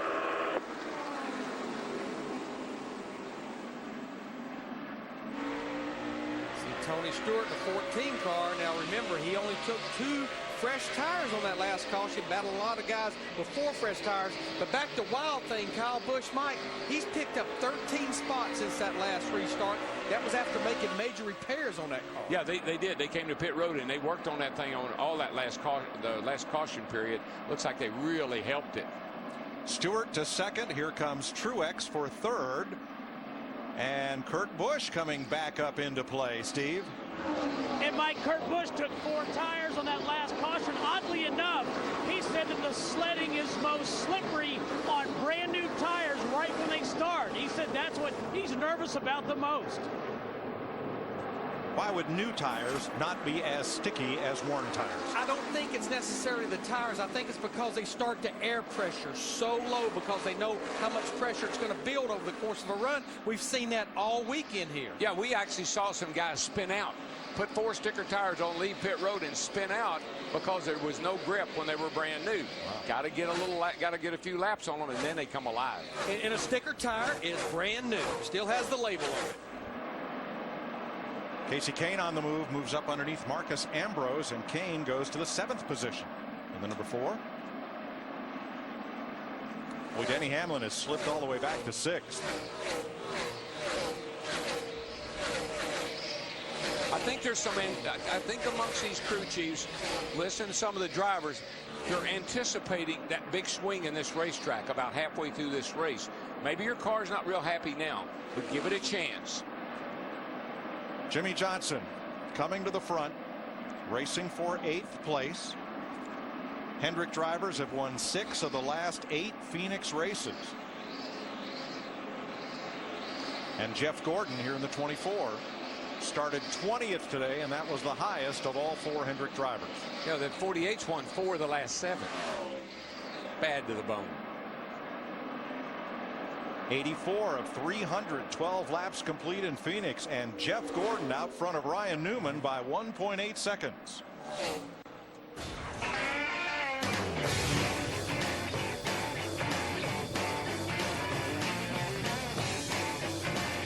Stick around for more NASCAR on Fox. Glad you're enjoying the Subway Fresh Fit 500 from just outside Phoenix, Arizona. It's NASCAR on Fox, and we had a lead change moments ago. Our 13th lead change of the race. Some problems on the grill for Jeff Gordon, Ryan Newman moving out in front, and Tony Stewart taking now the 14th lead change in front of Ryan Newman. The quick headlines from this race: Daytona 500 winner Trevor Bayne, an early wreck. Carl Edwards, the points leader and pole sitter, also an early wreck. Avoiding trouble, though, Jimmie Johnson currently running 7th, and Dale Earnhardt Jr. inching up to 20th. We'll keep an eye on them throughout the rest of the afternoon. Let's rejoin Darrell, Larry, and Mike. Thanks, Chris. Great bit of cooperation among the 3 Hendrick-powered drivers. Jeff Gordon had something on the grill of his car. The water temperature was shooting up, so he allowed Ryan Newman to pass him to try to get that off. There's a look at it way on the left side of your screen. See right over there. When Newman got in front, the change in air pressure allowed that to move away. And then as Tony Stewart went to 2nd, Newman allowed his teammate and, oh, by the way, his car owner, Tony Stewart, to move past him to pick up a bonus point for leading the race. I believe, though, Jeff Gordon is still struggling with something. I believe there's still a little bit of that paper on the grill because, man, he backed up big time. Yeah, you can see right there. There's still a little bit of stuff right there in the center of that grill, and that's very sensitive. Matt? And Mike, you're exactly right. The spotter was telling him, Jeff Dickerson telling Jeff Gordon, there is some trash still on the grill. It migrated from the one side to the other, so they are still concerned about keeping an eye on the gauges because the temperatures were rising rapidly when he tried to make that move with Newman. Jeff Gordon in 4th place. He just moved by Martin Truex down the back off turn 2 over there to take over 3rd place. I think he was cooling his jets a little bit here to see where that water temperature was going to go. He has radioed to the crew that it is fine. So 3 Chevys lead a Toyota and a Dodge. But then Phoenix. It just shows you how fickle racing can be. A dadgum piece of paper out of nowhere blows up on your grill and causes you to have to back off and lose the lead. 9 different leaders in this race so far. How about our current leader, Tony Stewart? Steve?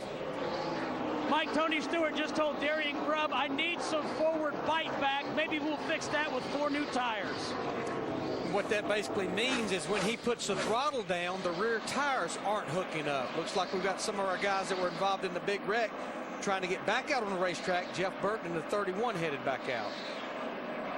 A 13-car pileup at lap 66 sent a dozen cars to the garage, where many are still under repair. Phoenix native J.J. Yaley went to the garage a few laps ago and perhaps out of the race. Well, Mike, because you get so few of points when you're back there in the 30s and 40s, you've got to get back out there. 1 or 2 positions could mean a lot going forward. And that's the one big difference in the new point system. Last year, last place paid 16% of the points of winning. This year, it's only worth 2% as many. So you can dig yourself a big hole with an early exit in a race like this.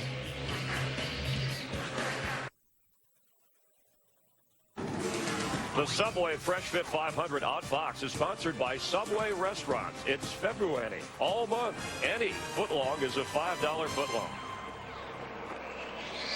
105 laps complete back in the Sprint Cup garage. They're trying to get Carl's 99 to look fresh and fit once again. He was involved in that big pileup and right now is in 39th position in this race. Carl has just climbed back aboard, trying to improve on the a mere 6 points he would receive if he left the race at this point. And just think about it. The last 3 races, including Daytona last week, 3 consecutive top 2 finishes he came in here with.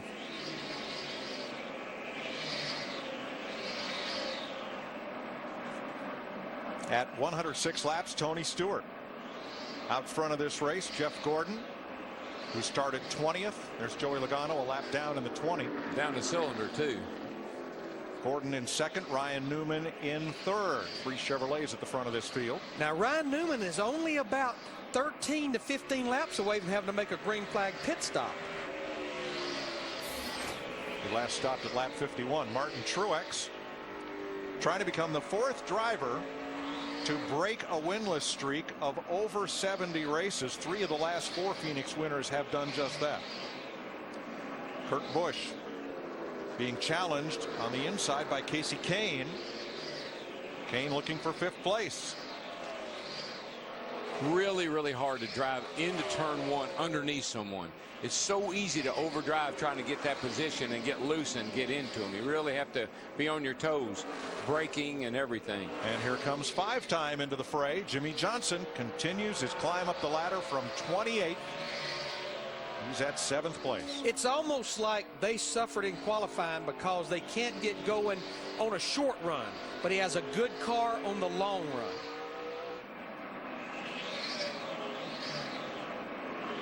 Behind this group, Kyle Busch in 8th place. And here's Joe Gibbs Toyota. Kyle started 4th. He's been all the way to the back, working his way all the way back to the front again. And because of when he was on pit road, he can go further than anyone right now. And you can see he had a lot of damage to the left side of that car when he made contact with Carl Edwards back there. They fixed that, but I noticed the left rear again. He's been made contact with somebody again with that left rear. Now behind Kyle is his teammate Denny Hamlin, who dominated this race last fall. Dick? Oh, at one point Hamlin was leading the race, Mike, and now he's dropped back to the 9th position, and that may all be due to tires. The last time he put 4 fresh tires on that car was lap 35. He put 2 on again on lap 51 and is still running on really what are more worn tires than a lot of other people out there.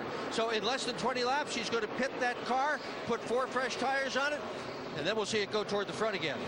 Yeah, Dick, he's in the same boat as Ryan Newman in the 39. They have not been to pit road for fuel since lap 51. And one of the things you want to do is when these cars start coming out of the garage and you're getting close to a pit stop, wait as long as you can, because a lot of times they come out of the garage and guess what? Something might fly off of one of them. Marcus Ambrose in the 9 and his teammate A.J. Allmendinger in the 43 running 10th and 11th. Those 2 Richard Petty Fords. And then Kevin Harvick at 12th place. Now here's Clint Bowyer coming back into the race with a whole new nose on his number 33. Robbie Gordon has also rejoined the race. Under the new system, every single point counts. Krista. To give you an update on Kevin Harvick's day, he was furious on the radio to start off the day because of bad pit stops. He thought his crew was giving him slow stops. He tried to encourage them, and there were some not so pleasantries on the radio, but he has definitely settled into a groove now. Right now, he said his race car is just a little bit tight in the center, loose off, but he reminds this crew this track is going to change quite a bit. See all the damage to the left rear. He was in that wreck back on the 4th caution at lap 59 with Carl Edwards and Jeff Gordon.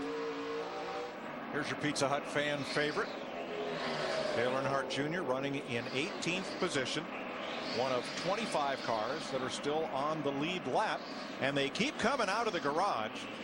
Carl Edwards is back, and David Rudiman has returned to the race as well. He's only half back.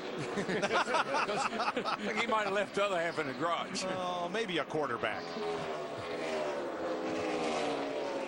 He ought to get, you know what? He ought to get his dad Buzzy to drive that car, because that's like that's a modified that he drives. He's just going to be making laps. That's is about all he's trying going to be doing. Well, he's 47 laps down as the brothers Busch battle for 7th place. We go to their hometown next Sunday on Fox with the Cobalt Tools 400.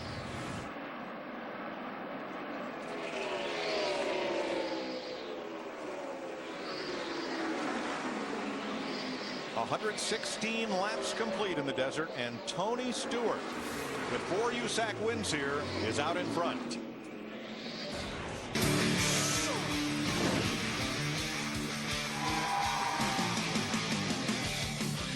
Stick around for more NASCAR on Fox. Today's aerial coverage is provided by Subway. Up on top of that grandstand in turn 1 and 2, that's where the spotters are. So when Trevor Bayne's wreck happened in the front stretch, they were looking right at the hood, and the big wreck in the back stretch, they were looking right at the taillights. As we have a new leader, Jeff Gordon has driven past Tony Stewart. Yeah, he got all the debris off his grill, and he's ready to go racing again.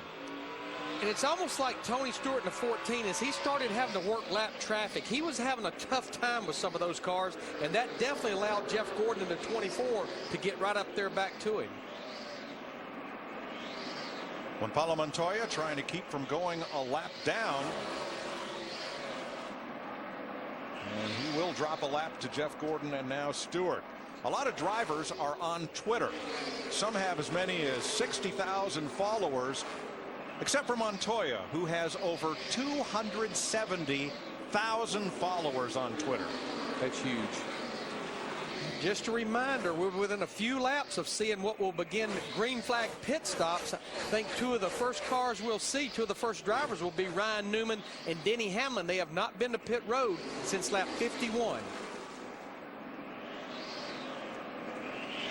Kyle Busch moves past Casey Kane, and that's at 6th place. Oh, car in the wall hard. And a wreck off of 4. Off of 4. David It's Reagan. the 6th car. David Reagan pounds the wall. Caution is out at lap 126. Blew a right front tire. I mean, I was looking right at it. And we will not have green flag stops. There's David moving around in the car. He's okay. Car's on fire.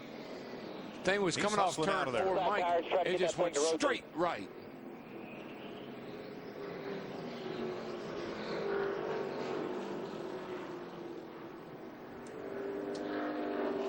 Still hooked to the radio cord, that coiled cord. They'll reach in, pull that loose. Reagan had just gone 1 lap down in 22nd place. It's a vicious hit, Darryl. Watch this thing, Mike.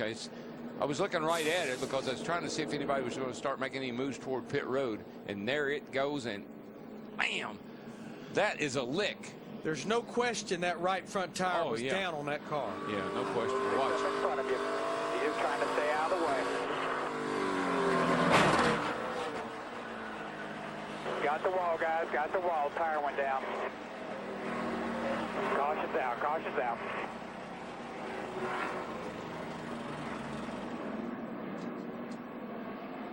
Oh.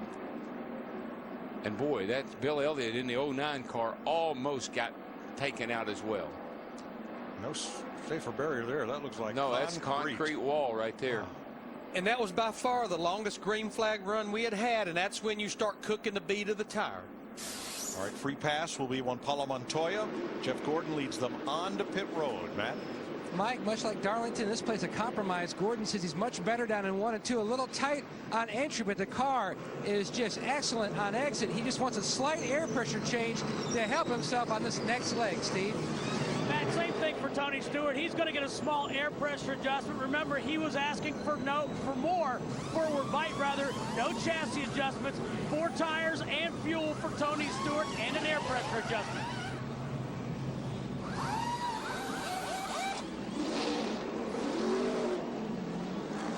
Here's the race off pit road. Gordon, Stewart. Whoa. That's close. It was close. It was.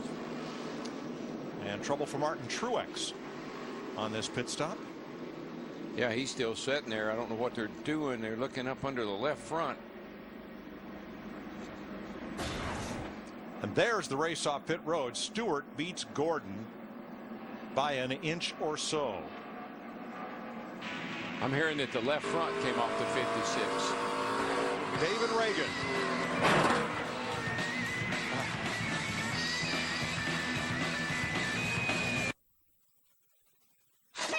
NASCAR Sprint Cup Racing on Fox is sponsored by AT&T. Rethink possible. By Pizza Hut. Rev it up with all your favorite pizzas at low prices. Your favorites, your Pizza Hut. And by the AARP. Join Jeff Gordon and AARP in the drive to end hunger today. 181 laps to go. Tony Stewart leads Jeff Gordon and Jimmie Johnson in the Subway Fresh Fit 500 here in Phoenix. Our AT&T race break. If you tuned in a little bit late, the Daytona 500 winner Trevor Bayne in a backup car for the first time was out of the race in a hurry, smacking into the wall. But that was the first of a number of miscues on lap 59. Carl Edwards, the pole sitter, were on board, and he creates a wreck that takes out at least 4 other cars. Yeah, the 18 of Kyle Busch gets into the side of the 99, sends him careening off the racetrack, creates a big one. Here's the real big one coming off of turn 2. Well, there's some debate. Did Matt Kenseth cause it? Brian Vickers thought so, but Jamie McMurray, Jeff Burton, Clint Boyer, it also involved a number, and we counted 13 cars, and the crew members hustling to get cars back out there. You don't think points are not important? Look at these guys running in the garage trying to repair their cars. And our latest victim right now, as far as Phoenix this weekend and today is concerned, the number 6 car of David Reagan. He looks like he melted the right front bead on his tire, hit the wall. 9 leaders, 16 lead changes. That's our AT&T race break. Here's the current standings for the fastest pit crew and how they've done. Get in on the action. Text the car number you think will be the best. AT&T, the fastest pit crew award, is brought to you by AT&T, the nation's fastest mobile broadband network. And Tony Stewart, who won the first time he raced in Phoenix, Mike, in 1999, hasn't won here since, but has led the most laps and currently is your leader. That's right, Chris. He won in 99. In the Sprint Cup race after 4 USAC open wheel wins here. And here's a comparison of the 2 crews leading the race. I mean, that's about as close as the race off of pit road. As you can see there, though, the Jackman for Tony Stewart, the 14, versus Jeff Gordon's Jackman. He got around the car just a little quicker and just a little quicker on those left side tires. Stewart and Gordon will restart on the front row. Then Kurt Busch, Jimmie Johnson, Ryan Newman, Kevin Harvick, Kyle Busch, Matt Kenseth, Marcus Ambrose and Greg Biffle now are the top 10. David Reagan checked at the infield care center and released. He is okay as we get set to go back to green at lap 133.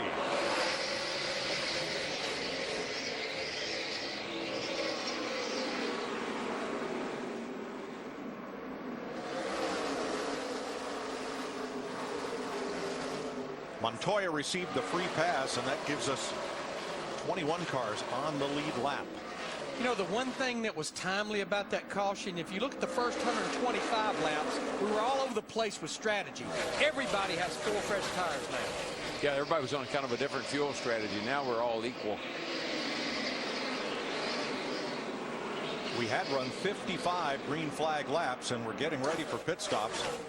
David Reagan pounded the wall coming out of turn number 4 after what we believe was a blown tire from being overheated at the bead. Tony Stewart is your leader as we crank it up in Phoenix.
top 8 drivers all past Phoenix winners.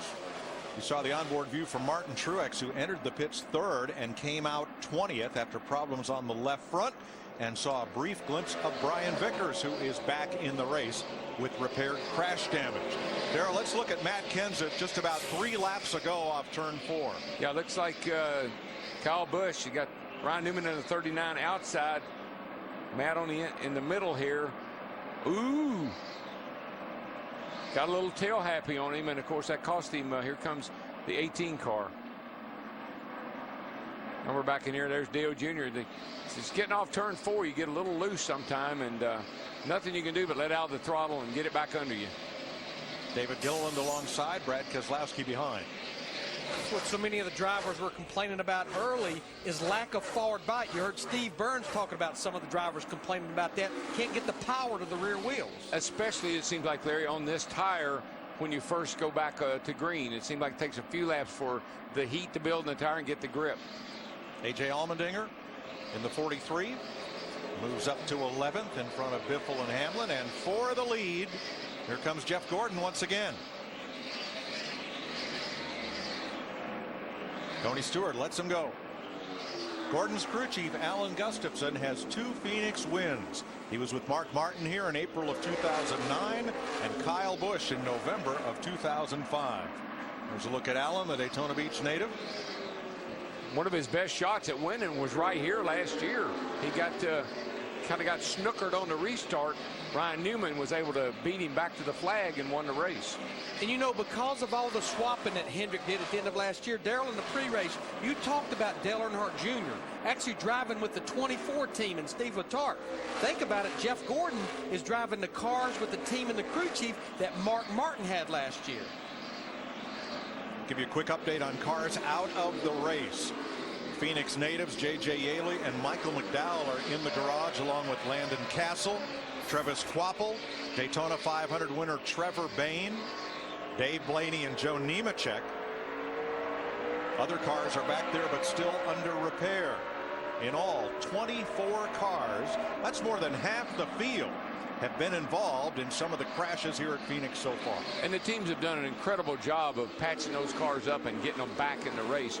You look at a number of cars, for one, the 33 car of Clinton Boyer, you can't even tell it's been in a wreck, and it had no nose on it a little while ago.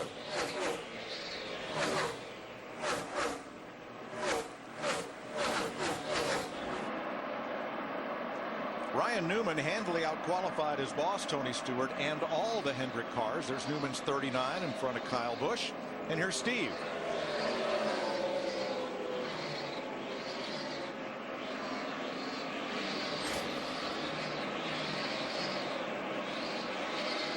All right, we'll get back there in a moment as. Go ahead, Steve. Hey, sorry, Mike. The mic wasn't open. That's the very same car that Ryan Newman drove to victory here 1 year ago, and then a second-place finish to Carl Edwards in November. He said the biggest issue I've got right now is it's just a little bit tight in the center of turns 1 and 2. And that's such a fine line, because if you try to fix that, then that's when you can hurt that forward bite off the corner.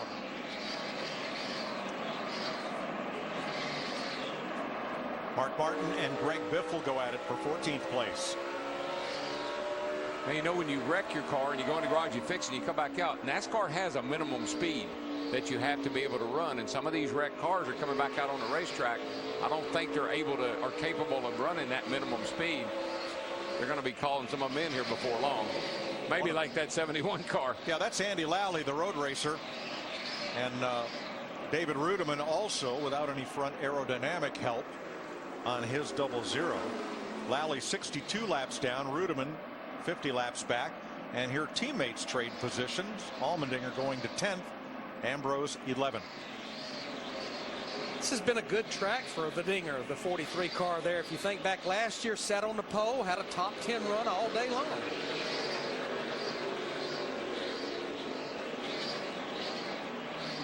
Since the start of the race, remember we had a lot of rain here last night. Yesterday's temperature was in the middle 60s. The track temperature has come up 7 degrees, so has the ambient. Not sure we're going to see 60 today, but the folks who are sitting in the sunshine are going to enjoy it, and those in the shade with this breeze, not quite so much. And that little bit of ambient will not make a huge difference, but that's 7 degrees in track. The higher the track temperature comes up, the less grip they have. One of Kurt Busch, who started this race from the outside pole and currently runs in 4th. Rough descent with the right rear coming up into twisted planes out. They got dead sideways. Working way too hard here to keep pace.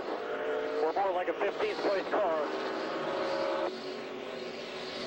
Well, his lap times, Darrell, are less than half a tenth off the leader, so he's keeping pace. Well, I guess that means he was a 15th place car and he's a 4th place driver, so he needs to get the car to catch up with the driver is what he's saying. Denny Hamlin trying to move back up, passing Ambrose for 11th place. They're about 9 seconds behind the leaders. Yeah, Hamlin had trouble in the pits. That's how he got really far behind as well. Something about the fueling, I think, on the car when they pitted last time. New closed loop fueling system for these cars on pit road this year, and some teams may be taking a little time getting properly adapted to that. Krista? I mentioned earlier that Kevin Harvick was vocal on the radio. He's being quiet right now, but he did mention to me actually this morning that he said, my crew knows I'm emotional. They let me vent, and Gil, meaning Gil Martin, his crew chief, makes sure it doesn't fester. We and I did better at that last year. Right now, the car is doing much better. You know, you got to have emotion. I want a driver that's fired up, but you got to temper that. You can't go over the line. You got to keep that under control, or you'll cost yourself a shot at good finish or a win. And Harvick is a fellow who can and has carried that too far. One day in a truck race, after a bad stop, he fired the entire pit crew from the driver's seat. He rehired them all back at the end of the race. On Monday, he hired them back. I bet Delana had something to do with hiring them back. Speaking of Delana, Kevin and Delana will celebrate their 10th anniversary tomorrow. They were married right after he started driving the Richard Childress Sprint Cup Series car full time. Our pole sitter and track record holder Carl Edwards has not had a great day. 57 laps back after being involved in the big in a pileup at lap 59. Not the big pileup at lap 66. 13 cars involved in that one as well. You know, we can talk about the driver being a cheerleader. Carl Edwards, as he went back out there, Darrell, he just told his team on the radio, this is a championship team. Let's keep our heads up, guys. Now, he came in here as the point leader, and right now, Edwards runs in 32nd. That's worth 13 championship points, plus 1 for having led the race. Not much, but the longer he runs, the better his chances are to pick up the few. He won't be any threat to this man, though. Jeff Gordon continues to lap this track at just over 28 seconds, and he has a 1-second lead on Tony Stewart. I think the guy he might want to look in his mirror and keep an eye on is that 48 car. Inching in the picture there, coming off the corner behind Tony Stewart.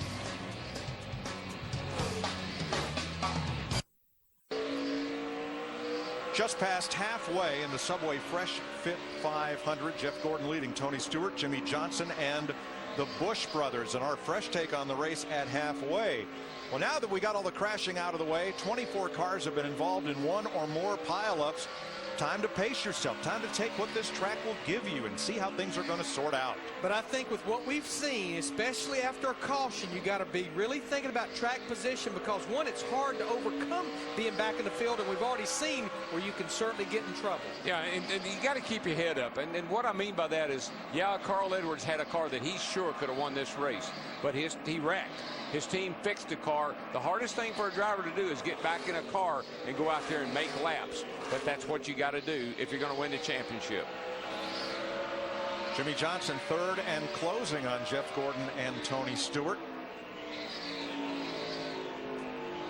And they've told both David Rudiman and Andy Lally pick up their speed or get black flagged off the racetrack.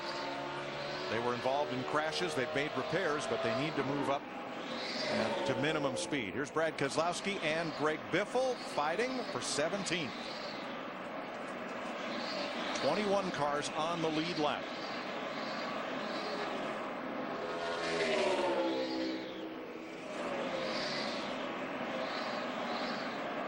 Now these cars are 18 seconds off the lead.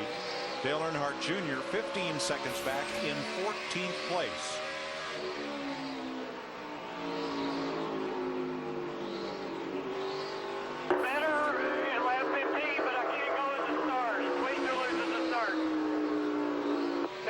great information. 10-4. Too loose at the start of the run, better now. Yeah, well, and what I love about Steve Letarte is he didn't argue with him about it. You know, he said 10-4, good information. They can make it better, and just that's what I like about Stevie Letarte. He's always up. Regan Smith back in the race, 98 laps down after being caught in one of those big pileups. And the Busch brothers continue to stay in close formation. Kurt in 4th, Kyle in 5th. Steve? Mike, right now, Kurt Busch is struggling in that 22 car. He says it's just getting worse. It's loose on exit, and I'm also having a hard time turning it. You know, I go back to some audio we played of him several laps ago. I think what he was trying to tell Steve Addington, talking about Kurt Busch, is I'm pretty fast right now, but I'm almost having to work too hard to make it go this fast at this point. Yeah, basically he's saying I'm carrying the car. You know, the car's not helping me at all. I've got to do all the work. I got to carry it. It'd be good if we could get the car better. Kevin Harvick closing in on the Busch brothers. Harvick up to 6th. Remember, he had a spin earlier and has fought his way all the way back right there to 6th place. Because, Mike, what these drivers are really good at is adapting to whatever's wrong with the car. Car's pushing, he'll adapt to it. Car loose, he'll adapt to it. In the pits, it looks like, well, we seem to be okay. And that's where you need that good feedback. Been watching this battle right here. Jeff Gordon in the 24 and Tony Stewart in that 14. Tony has been beating Jeff Gordon. Jeff's starting to get in traffic, but he's been beating him about a 10th to 10th and a half a lap. Only about 3 car lengths back right now. They move past Clint Boyer as you see the gap closing. And right behind them, Mike Skinner in the 32 this week for Frank Stoddard. And here comes Jimmy Johnson wanting to be part of that battle. Back to the battle between the brothers. Kyle Busch in the 18 just drives by his brother Kurt Busch. That 22 puts him into the 4th spot. You know, Mike, if your average finish at a racetrack is a 4.9, you got to believe that the 48 car eventually will get up in the top 2 or 3. And he's there now, just knocking on the door. Didn't qualify well at all, 28th. But Jimmy Johnson has worked his way into the top 3 and coming. There's a look at Johnson as he looks forward at Tony Stewart and his teammate Jeff Gordon in the lead at 171 laps in Phoenix. The Subway Fresh Fit 500 on Fox is sponsored by Toyota. Tony Stewart leads Jimmy Johnson and Jeff Gordon as we take an inside look at what's happening now in the NASCAR Sprint Cup Series, brought to you by Sprint and HTC Evo 4G. Kurt Busch has the fastest lap of this race. And the biggest mover, Jimmy Johnson, from 28th to 2nd. Fuel your inner NASCAR fan with live in-car audio and real-time stats on NASCAR Sprint Cup Mobile and the new HTC Evo 4G, only from Sprint at sprint.com/speed. What'd you say to me in break, Larry, about the 48 car? Maybe about 1 pit stop away of being right there. About 15. We'll get her cleaned up then. And I think that was Chad Knaus talking to Jimmy Johnson about the stuff on Jimmy's grill that they're concerned about.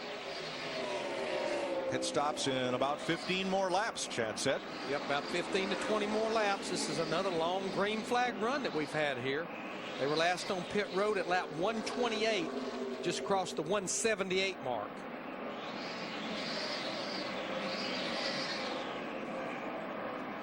Eighth place battle, Casey Kane, Matt Kenseth. Looking at the cars off the track that were involved in the big pileup, the only one that's not yet dropped out of the race and still under repair, Jamie McMurray, still trying to get him back out as Matt Kenseth moves past Casey Kane to take over 8. Remember, Matt, a father again earlier in the week. Grace Catherine Kenseth was born to Matt and Katie on Tuesday. Joins older daughter Kaylin that they have and son Ross.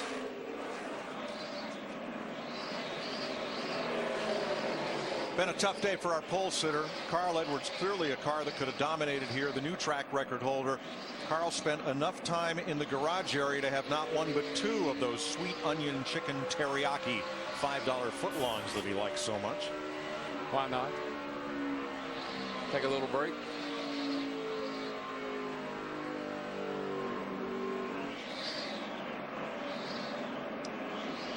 Not pretty, but he was 35th when he came out of the garage. He's up to 31st. That's 4 positions. That's 4 more points. And those could prove important as this season rolls on. Keep your head up. Tony Stewart, the 14, is hitting pit road here. I just saw Montoya in the 42 on pit road. Steve, this seems maybe just a little bit early. What do you think? Just a little bit, Mike, but they told him to go ahead and use his car up. Tony said, I'm just a tiny bit tight, more so back to the gas. I can help myself on entry. So they're going to go ahead and take 4 tires as Tony Stewart hits his mark, slides to his top. Also make a chassis adjustment, 1 round in the left rear for Tony Stewart. Darian Grubb, the crew chief, says, go on my mark, go when I say. Let's wait. So they make the chassis adjustment. And they wait for the fuel. That's one of the things about this fueling system. It's a little bit slower than our old system. And one reason that you have to go on the crew chief now, you don't have that catch can man back there waving his hand that the car is full. The crew chief has to watch that can. Paul Menard is in, and so is Brad Keselowski, Steve. And Mike, the 2 cars really been struggling with the handle. He says, I need to turn. The corners aren't good at all. I can't get down to the bottom quick enough. 4 tires and fuel for Brad Keselowski. Change at the right rear, chassis adjustment there. And it's the tire carrier making the adjustment. Remember, no more catch can man, as Larry pointed out. Different teams doing it differently with these adjustments. Boy, Larry, I can't believe how tall that neck on that can is and how high that gas man has to hold that thing up. Yes, it still basically holds the same amount of fuel, roughly around 12, 13 gallons. There you see that vent tube in this closed loop fueling system. Mark Martin is in Clint Boyer's damaged car. Here's Martin Truex, Greg Biffle, and Tony Raines on pit road. Scheduled green flag pit stops at lap 187, Matt. And Mike, on the previous pit stop, what happened was when the tire chief came around, they got the hose underneath the jack. When they tried to easily load the jack to get it out, Martin thought that was his sign to go. Pat Tresser said, no, we're going on my count. Like Larry said, when this car is full of fuel, he's away. Krista? Kevin Harvick has been very quiet on the radio. 4 tires, a quick stop for the 29 crew. Dale Earnhardt Jr. is in as green flag stops continue. So is Casey Mears. I know as silly as it may sound, but a crew chief has to remember to say stop, stop, stop, not whoa, whoa, whoa. Because whoa and go, you get confused. Dick.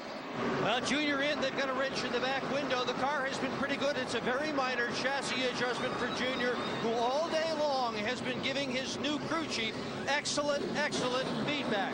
Junior gone with 4 tires and fuel. Bobby Labonte pits. So does David Gilliland, the 2nd and 3rd place finishers in the 500. Have both had crash trouble today, but both still running. Casey Kane on pit road. Kane pits out of 7th place. Krista? Casey Kane saying his car getting just a little bit too loose. They're going to fix it by going around down on the track bar. A.J. Allmendinger and his teammate Marcus Ambrose both in. And here comes the leader, Jimmie Johnson, coming on to pit road. Matt? Mike, fighting much of a loose race car. Most of this race, we've seen the clouds come in and out, track conditions changing. As DW said, the track's starting to take rubber. We're seeing a lot of guys seeing their race cars change. No chassis adjustment for Johnson. Just a small air pressure change. The car loose early in the run, but really nothing major. Waiting on the 24, his teammate to come soon. Kyle Busch getting 4 tires under green as well.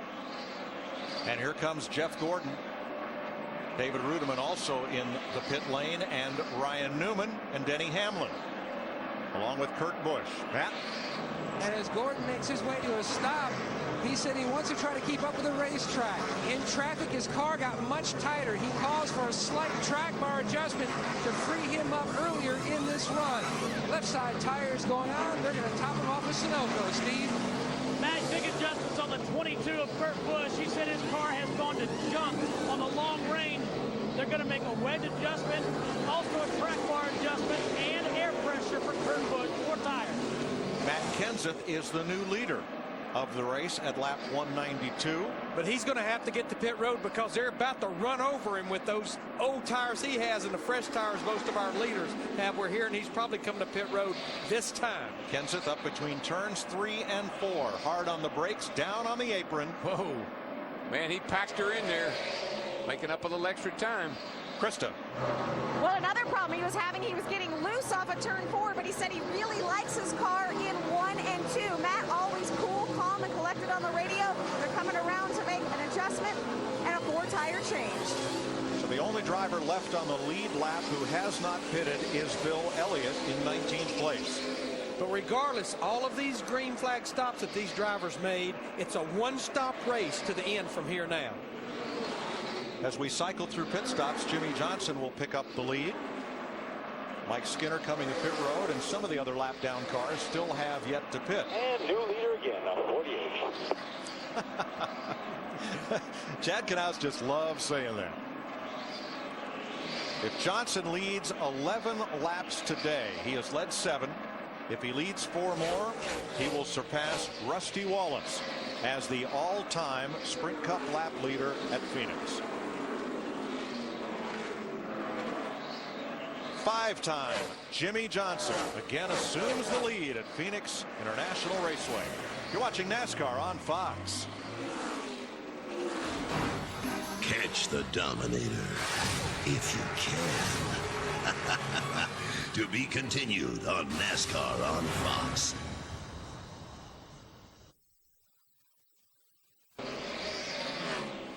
Spot Suppliers back for 2011, and the winning designer gets a personal visit from their favorite driver.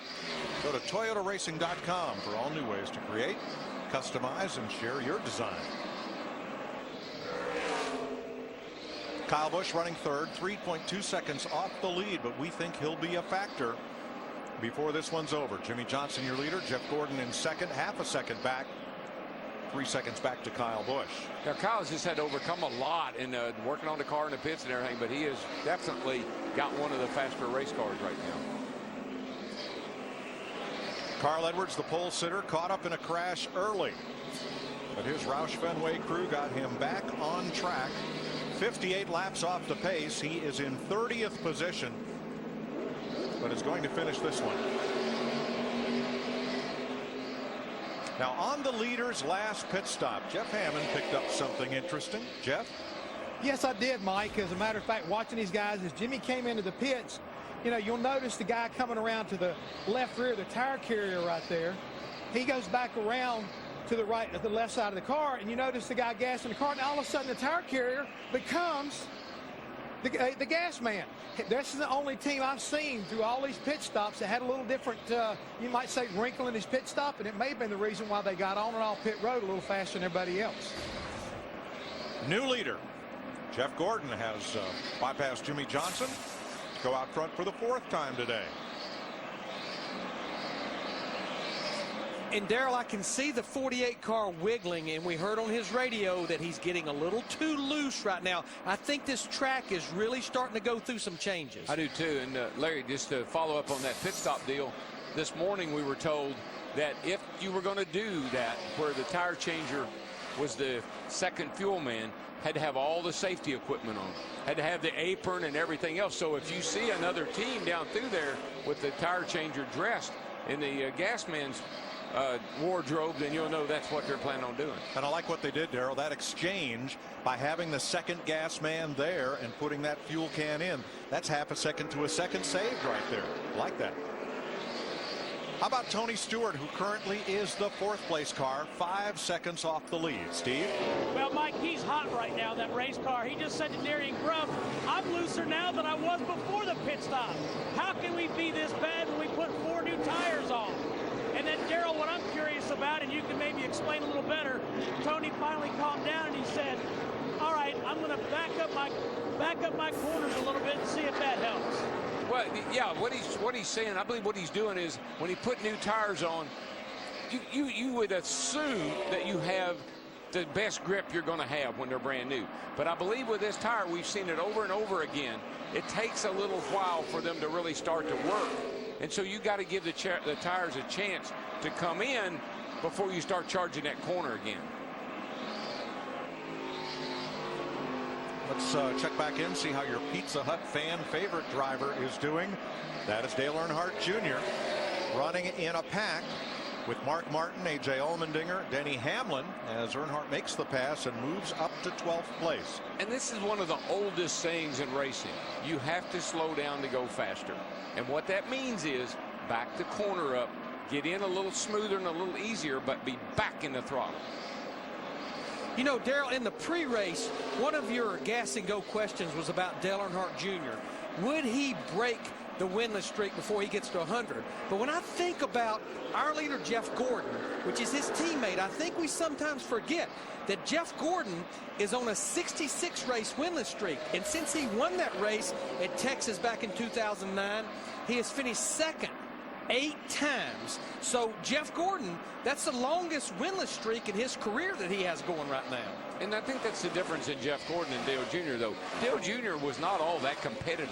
And Jeff Gordon has been right there, as you said, 8 times. So I think that's what Jr. needs to work on. Get up there and get in a position to win a race. Yeah, last year, Jeff Gordon had 4 clear coulda, woulda, shouldas. Including right here. That's right. That green-white checkered, that late race caution, they went with 4. Ryan Newman in the 39, they went with 2.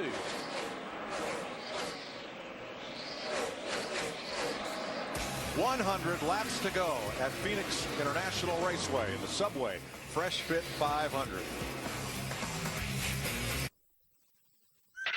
The Subway Fresh Fit 500 is sponsored by Subway Restaurants. Try March's featured $5 footlong, the meatball pepperoni.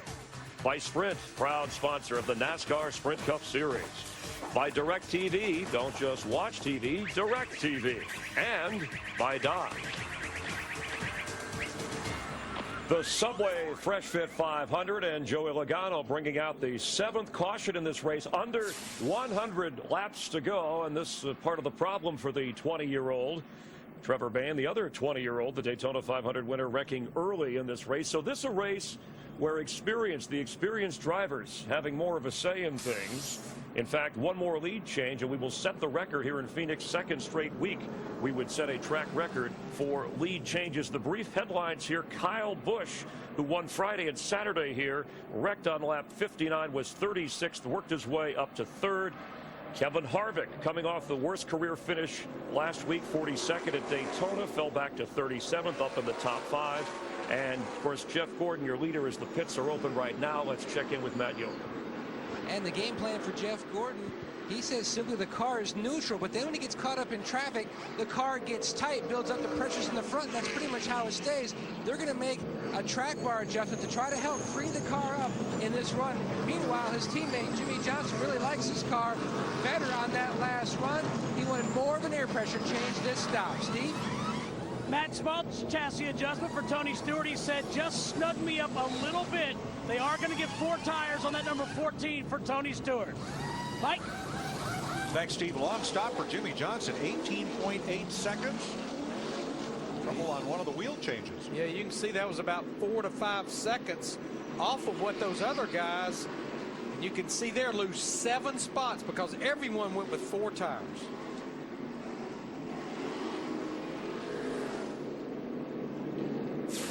Let's take a look at this pit stop, Larry. We can see here. There, Larry. What happened? Jack goes up on the right side.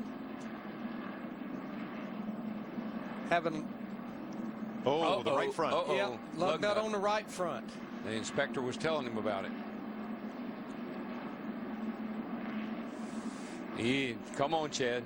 Calm down. Calm down. And let's talk about that a little, Daryl. It is within the inspector's purview, if he notices a problem on the race car, to point it out and give the team a chance to correct it instead of waiting till that car leaves the pit and then call the penalty. Because that was only losing 7 spots. You have to come back in to put that lug nut on. You're going to go all the way back right now to about 18th or 19th. That inspector is there not to work against you, but to help you. That's all. That's what he's there for. And I'm sure the frustration on Jimmy Johnson's part, Chad Canals, remember all of the pit crew woes that they went through the end of last year, swapping crews in the middle of the Texas race with the 24 team. Let's have a look at our Subway race summary at 220 laps. Jeff Gordon, the leader. 19 lead lap cars, and we'll add Brad Keselowski, who gets the free pass here. 10 different leaders, 23 lead changes, 7 caution flags. The big one, a 13-car backstretch pileup at lap 57 with a 14-minute red flag.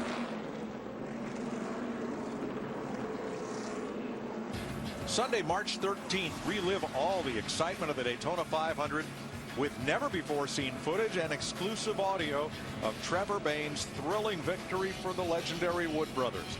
Daytona 500, the American Dream. And then a special presentation of Car Warriors. 2 great events on one special Sunday. Sunday, March 13th, beginning at 1 p.m. Eastern, 10 a.m. Pacific, only on Fox.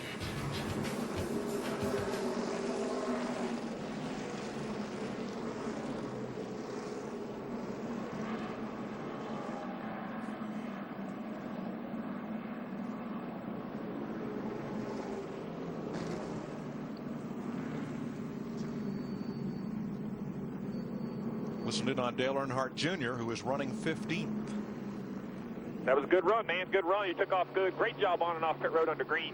We made up some time there. That's Crew chief and chief cheerleader, Steve Letarte. I love it, and, and I think that's really going to pay dividends as this team gets more familiar with each other. How about Kevin Harvick, who is up to 3rd? Krista?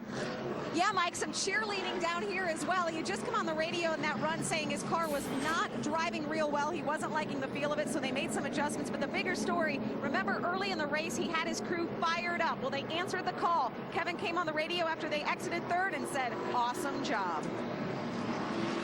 This is a team that went through some pit crew issues the end of last year. In fact, in the chase, Richard Childress swapped some crews there. You see him right there just spinning right down the middle of the racetrack here, back on lap 59. He was behind the Kyle Busch, Carl Edwards dust-up that caused that caution, but got a boot from behind and got turned around.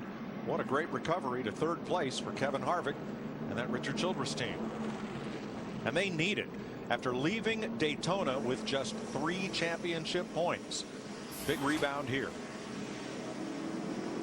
Jeff Gordon has led 69 of the 222 laps, and that puts him in position for the extra bonus point for leading the most laps today. Before we go green, let's get an AT&T race break from Chris Myers. Mike here with Jeff Hammond, and Jeff Gordon has led the most laps today. You were talking earlier about last year. 3 times he led the most laps in a race, but the 4-time champ has yet to come up with a win, trying to end a 66 race streak without a victory. But I look at this leaderboard here with Gordon, Kyle Busch, you got Harvick, Tony Stewart, a moment ago Jimmy Johnson, championship contenders, guys who've won championships who have great experience. And the worst thing about it, as far as Jeff's concerned, even though he's got a great race car, is that number 18 car, Kyle Busch. He has really been running strong all weekend long, and you got to believe that as they keep getting closer to the end of the race, they're going to keep tweaking on that race car, and he's going to become a factor before it's all said and done. So to me, he's got a lot of people getting ready to basically get after him, and we still got at least one more pit stop to come. Yeah, we heard Carl Edwards earlier, the pole sitter, the points leader coming in, say he had a fast car, but wrecked out of the picture in terms of winning this race. Trevor Bayne, the superhero of the great American race, the Daytona 500, also wrecked, having a tough time. But when we look at this here, in terms of what's left over the finish here, Jeff, let's talk about how much experience plays into this. Oh, it really does. And that's why I say I'll go back to any of them. They all have a lot of experience, but whoever can fine-tune that little bit on that chassis here toward the end. A lot of guys are talking about forward bite. Can't get down in the corner like Tony Stewart. And so they made some changes in that 14. He's been a factor all day, just like that 24. I think in the end, it's going to wind up being how bad do you want it? How does Jimmy Johnson come back from the pit mistake?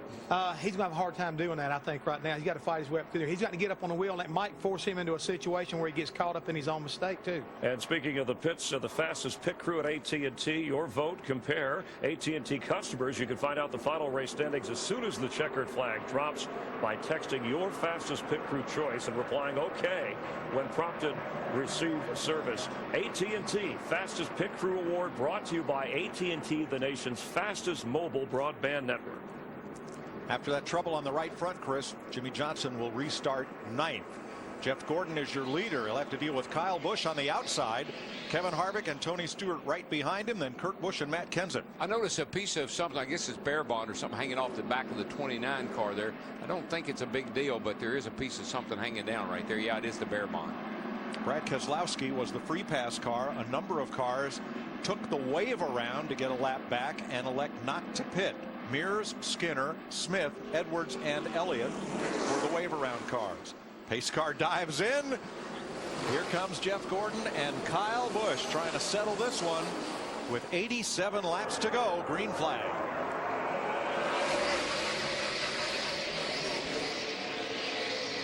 Boy, Jeff Gordon in that 24 got a great restart on that 18 car as he gets a pretty good run off turn 2. Tony Stewart, Kurt Busch side by side fighting for fourth. And Busch will take the spot, opening the door for Matt Kenseth in the 17.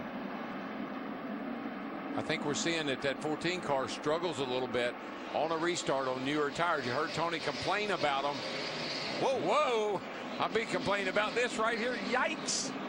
Ambrose nowhere to go. As Denny Hamlin in the 11 comes around the outside, and now Ambrose has to deal with Montoya.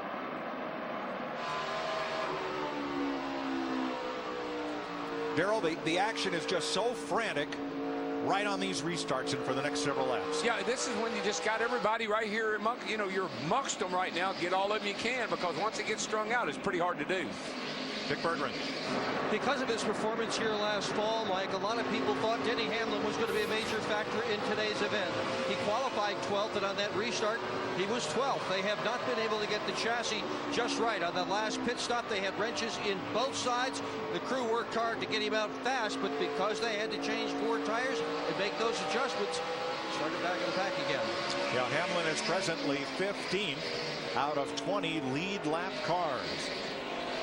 Starting to see the sun become a factor down this front straightaway. Let's see how Jimmy's doing on his steering here. We got his steering wheel indicator in. Got a lot of, you have to turn up that little back straightaway there across that dog leg. Quite a bit of wheel here, all the way up to 30 degrees right there. You see him working the wheel. Gets back to pretty much neutral down the straightaway. You have to hold the car just a little bit on the straightaway, but then in the turn, man, he's cranking that thing a lot. That means that car is pretty tight. 34 degrees of wheel, Darrell. That's the most we've seen from anybody today. It's a lot of wheel.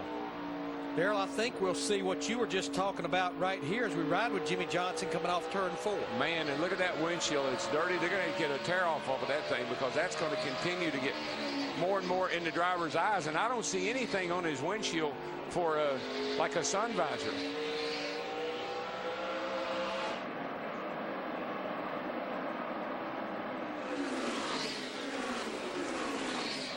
.82 laps to go. Here comes Kenseth. He's the fastest Ford in the race. Right now, 8th place as Ryan Newman moves past. Here comes Paul Menard in the 27, racing Kenseth for 8th.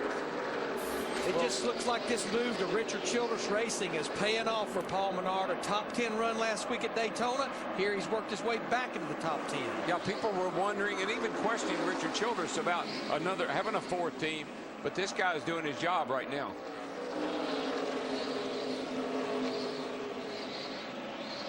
Car smooth too, Larry. You see his hands straight up off the corner, nice and straight. See Casey Kane in that 4 car worked his way back to the top 10 after a great qualifying effort. Started 3rd when this race took the green flag. He's been hanging out near the front all day long. Now Kane right now the 2nd best Toyota in the race. Kyle Busch is 2nd. Casey is 10th. Mark Martin is trying to move into the top 10. He's in 11th. Now Mark's got damage on the right front there from that big wreck back there, but they were able to patch him up, and he's been kind of slowly getting back in the picture. And as Casey Kane looks in his rearview mirror at that 5 car, we still have 34 races to go in 2011, but the 5 car will be what Casey Kane will be in next year. A.J. Allmendinger Moving up to 11th, and Greg Biffle looking in. Kurt Busch and Tony Stewart for 4th place. They are 2.5 seconds off the lead. And right up front, Kyle Busch has caught Jeff Gordon for the lead within about 0.3 of a second. Matt? Mike, Kyle Busch's car was an extremely long-run car. He would lose so much distance at the beginning of the run to Jeff Gordon. He tried migrating back a little bit here and there with adjustments, and he would just lose so much time. But this run, he's right there. You can see he's reeling in the 24. Much better this time around. But Matt and Darrell, what I just watched Kyle Busch do last time through 3 and 4, he started overdriving his race car. I think he had to start backing his corner up a little bit. And Jeff Gordon looked in the mirror and said, got to go time, and he's jumped that lead from 0.3 of a second now to 0.6. I think they're on the opposite end of the spectrum. I think Jeff Gordon's got a good short run car because he seems to back up a little bit after we run several laps, and that 18 seems to be a better long run car, so they're going to intersect sooner or later. Jimmie Johnson restarted 9th. He's trying to pass Kurt Busch to move back into the top 5. Yeah, he can't waste any time. I mean, he's got to recover from that pit stop in a hurry if he's going to get himself in a position to win this race. But in about 11 or 12 laps, he has made up about 4 or 5 of those spots. Lost 7 on that pit stop.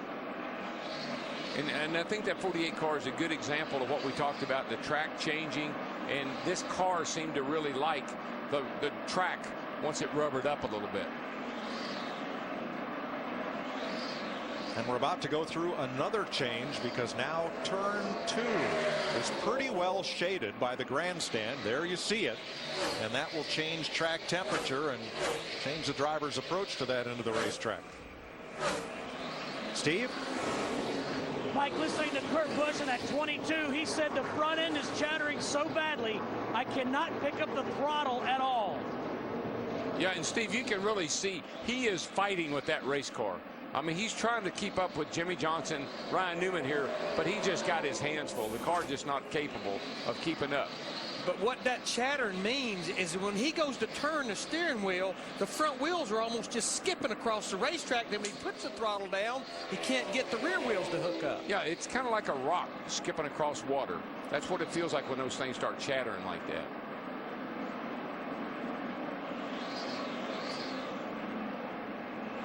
Up front, Jeff Gordon continues to inch away from Kyle Busch now. 0.7 of a second is the lead. Pit road, Dale Earnhardt Jr. says he has a loose wheel.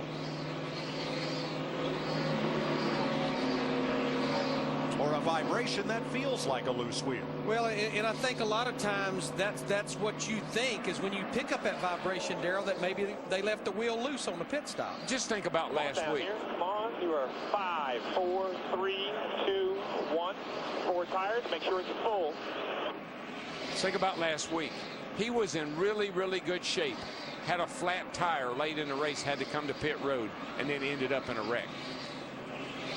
Now Larry Earnhardt will leave the pits with 7. All clear, all clear, all clear. Don't speed now. We're in our window here. Run her to the end here. 71 laps to go, and I think Steve just answered the question. Exactly. That's the reason he said make sure and get that car full. We're in our window, which means if we stay green, we can go to the end. You heard Jeff Hammond say a little while ago, everyone is going to be about 15 to 20 laps shy that made that pit stop back on lap 219. See, so should it go green the rest of the way? I mean, that could be some bad luck that turns out to be a blessing. But should the caution come out, Dale Jr. is now 1 lap down to Jeff Gordon. That's what was a big game changer in this race in November. We went green for a long period of time. That's the reason the 11 car had to pit for fuel and lost all those points to Jimmie Johnson. And I also think that race last year here is having a big effect on that 11 car in the pits today. They are staying there until they got that thing packed full of fuel every time they come down pit road. Here are your lap leaders today. Jeff Gordon has not sewn up the award for leading the most laps, but he's getting close.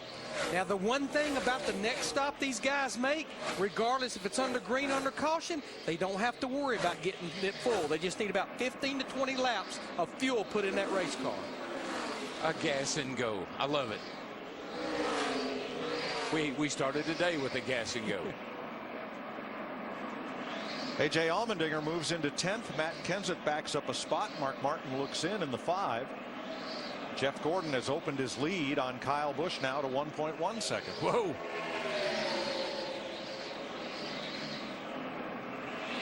Boy, Matt Kenseth is wearing the Marcus Ambrose's back bumper out. You know, as I look at Mark Martin in that 5 car, I think we sometimes forget 52 years old, but I promise you there's not another driver out there that has a stronger regiment for working out than Mark Martin. Well, he was 3 laps down last week and came back and finished 10th. He's that kind of a guy. He never, ever gives up. Right now, he's in position to gain 3 spots in the point standings. Early in the season, but already you can start counting them. Jeff Gordon leads Kyle Busch by 1 second. The Subway Fresh Fit 500 on Fox is delivered by UPS. Let UPS put the power of logistics to work for you. Yeah, BB. Today's aerial coverage provided by Subway. There's Phoenix International Raceway. The start-finish line is located right about there. Looking over the Estrella Mountains off in the distance, the new stadium in Glendale, new football stadium. A full grandstand on hand to watch Jeff Gordon extend his lead over Kyle Busch. It's now 1 1/4 seconds. What I like about this 24 car, Mike, is it looks like he's doing it pretty easy. It looks like this car really is working to hit perfection for Jeff. 66 races since Gordon last went to Sprint Cup victory lane. 3 of the last 4 Phoenix winners have broken long winless streaks. Mark Martin, Ryan Newman, and Carl Edwards. And I like this combination of Alan Gustafson and Jeff Gordon working together. Alan's a real technical guy, uses all the data and does all this stuff, all the research and everything, works on trends. I think Jeff Gordon really likes that. A look at Alan Gustafson, Jeff Gordon's crew chief, part of the big swap at Hendrick Motorsports over the winter. And now has Steve Letarte in charge of Dale Earnhardt Jr.'s car. Rick Hendrick is here today. Up on the pit box with one of his Phoenix friends, Ron Pratt. You've seen a lot of the two of them on Speed's coverage of collector car auctions. Very active in the bidding, both very avid collectors.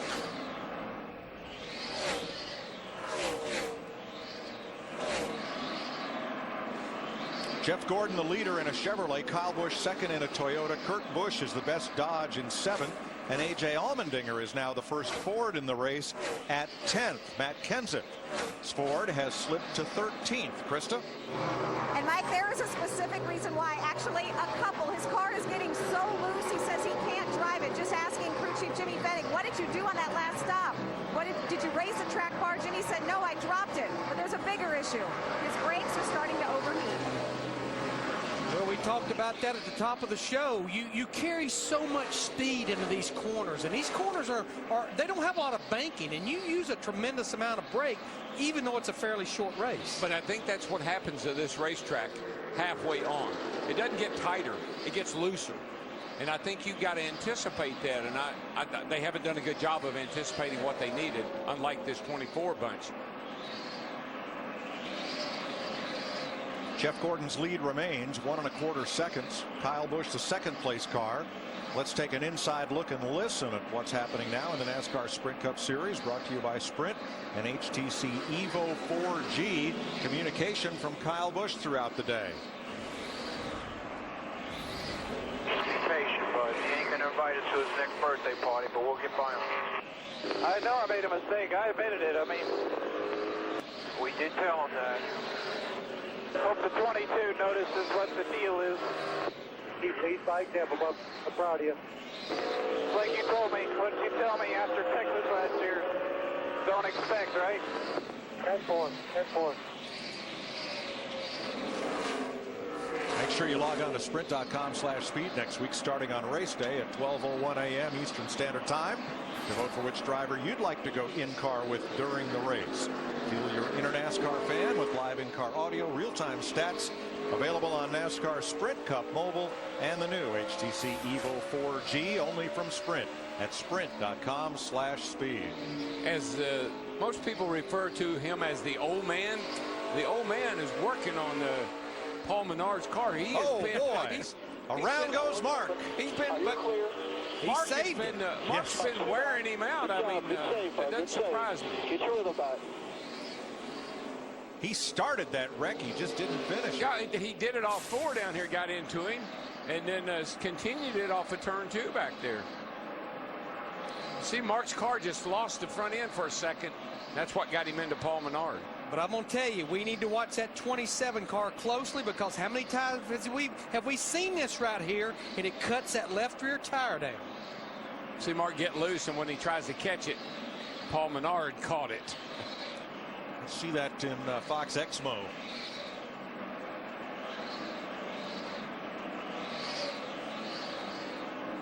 Actually, Larry, it just didn't look like it got to the tire. You can see the Goodyear on the tire is still there. What a save. If we had the steering angle on that 5 car right now, she'd be going the opposite way. Going the wrong way. A great save for Mark Martin, and he continues on in 12th place. No caution. He continues on, and he's back going to be after that 27 again here in a minute.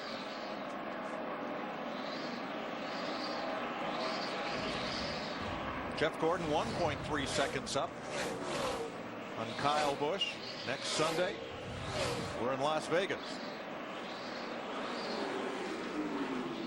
They're watching lap times, and the 24 and 18 are almost identical on lap time, lap after lap. And we're getting into the longer run as Mark Martin tries again to get past Paul Menard's Chevy. He was all up into him again. Had to come off turn 4. Paul said, "You wanted that bad, go ahead." And now as we get into the longer run, this is where we thought Kyle Busch might be a little better than Jeff Gordon, but Jeff Gordon is still inching away from the 18. The one thing I see, but the difference in the 2 cars, Jeff seems to have a little bit in reserve. He might not be showing all he's got. Now, I believe Kyle is working as hard as he can. 3rd place. Tony Stewart going after it, passing Kevin Harvick. But Mike, you know, you're right. You're about 35, 40 laps into this run, and I think that's another thing that goes on with this 14 car of Tony Stewart. He's really good on the long haul, the long runs.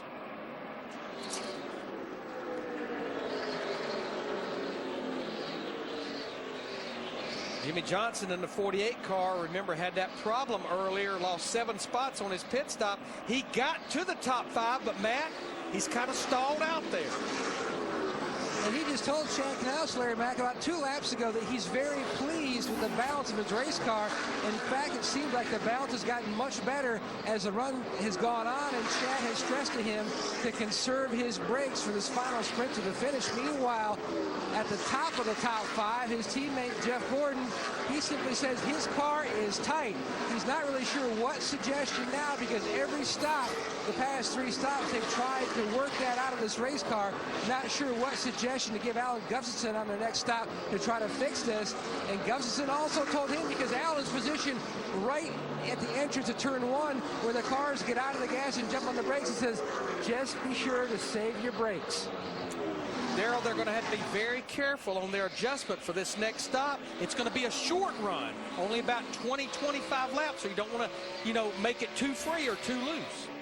Now, Dale Earnhardt Jr. has just passed Bobby Labonte, and that puts Earnhardt in the free pass position. If a caution were to come out, he would get back up on the lead lap. 42 laps to go, and Jeff Gordon has clinched the 1-point bonus for leading the most laps in this race. And that's how you dig out of a hole from the week before. You come back to the next race, you just don't want to have continued bad luck. It's going to turn the points things around again from last week.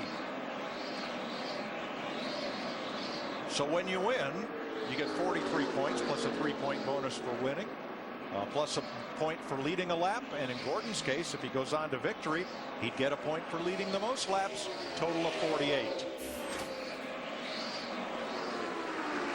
Kyle Busch trying to repeat his performance from Bristol Motor Speedway last year late summer, where he swept all 3 races of the weekend. He's already won the first 2 here at Phoenix this weekend. And people have asked, Larry, why the 3-point bonus for winning? Under the old point system, second place received 92% of the first place points. And NASCAR wanted to try to maintain that relationship, and that was as close as they could get it with a 3-point bonus. Second place at 42 gets 91% of what the winner gets. And you know, every driver out there, they're thinking about one thing. They're thinking about winning the race. Because also remember, what goes with this point system is the way the chase will be seated at the end of 26 races. Right. If you're not in the top 10, the 11th and 12th place spot will come from drivers inside the top 20 that wins the most races in the first 26. The way they're running right now, the Busch brothers could leave Phoenix leading the points. When was the last time family members were 1-2 in the standings? Stay tuned.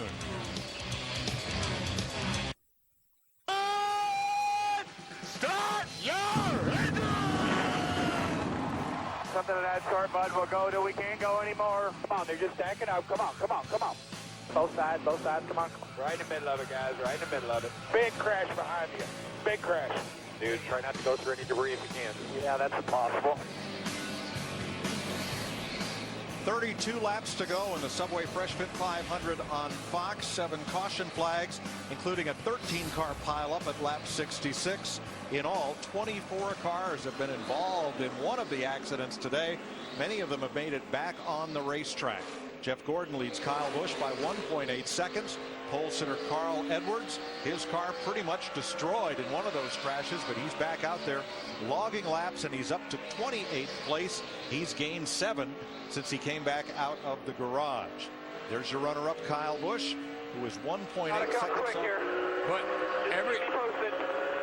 Right now, bring it right now. Middle backstretch, bring it to us, 4,800 at the line. Kyle wants to pit now because he doesn't want to pass Carl Edwards. He got up to Carl. Carl has sort of been in his way, and he's afraid that Carl might maybe make it really hard on him. Matt. And DW, that is exactly the game plan. He was stuck behind the 99. He wanted to short pit, hit pit road before the 24, Jeff Gordon did, to try to make up some time and not lose more time with the traffic. You can see they're going to make a chassis adjustment for the short run to the finish. Busch trying to make history here this weekend, going for the triple. He's won every race he's competed in, and he's away. All right, Greg Biffle comes to pit road. Bobby Labonte, Brad Keselowski, Jeff Gordon, and Tony Stewart, along with Matt Kenseth, are in, and pit road's getting busy. Matt. Gordon chasing his 83rd win comes to a stop. Air pressure change this stop. Gordon trying to end that long winless streak. Solid stop so far, Steve. Good stop for Tony Stewart. Matty hits his marks. Right side tires only. Then been a small air pressure adjustment to that 14. Krista. Kevin Harvick had planned to come in 1 lap ago, but the 17 was in getting fuel, so they said go around one more time. The 29 is in now, taking the right side tires. The fuel going in. The 29, they're coming around for the lefts. Jimmy Johnson had picked up the lead. He's in, along with Ryan Newman. Matt. And 4-time winner Johnson in. Chassis adjustment for 5-time champion going to work on the left side. A great average finishing position here. They talk about he's away. Marcus Ambrose in. Green flag stops continue with just 28 laps to go. Jeff Gordon lost a ton of time getting off pit road. He and Brad Keselowski were bracing each other over there, and Jeff suffered from it. Yeah, because Kyle Busch went from about 1.5 seconds back on Jeff Gordon to now leading by about 0.5 of a second. We got a car in the wall, Mike. Andy Lally in the 71 just smacked it down in 3 and 4. Caution is out. The yellow is out, and that is a huge break for Dale Earnhardt Jr. He did not come in because he'd been in just about 40 laps ago with what did turn out to be a wheel that had gone loose. So Earnhardt was off cycle, but now he is back on the lead lap. But he's probably the one guy that will have to come back to pit road for 4 fresh tires. All of those guys that just made green flag pit stops, they'll stay out. They're done. Tony Stewart is the leader. New record for lead changes at Phoenix, 26 of them. The old record 23. The Busch brothers no longer atop the points the way things are running now, but if they did leave Phoenix atop the standings, the last family members to do so, Davey and Bobby Allison, were 1-2 in the 1988 Daytona 500 and left Daytona as the point leaders.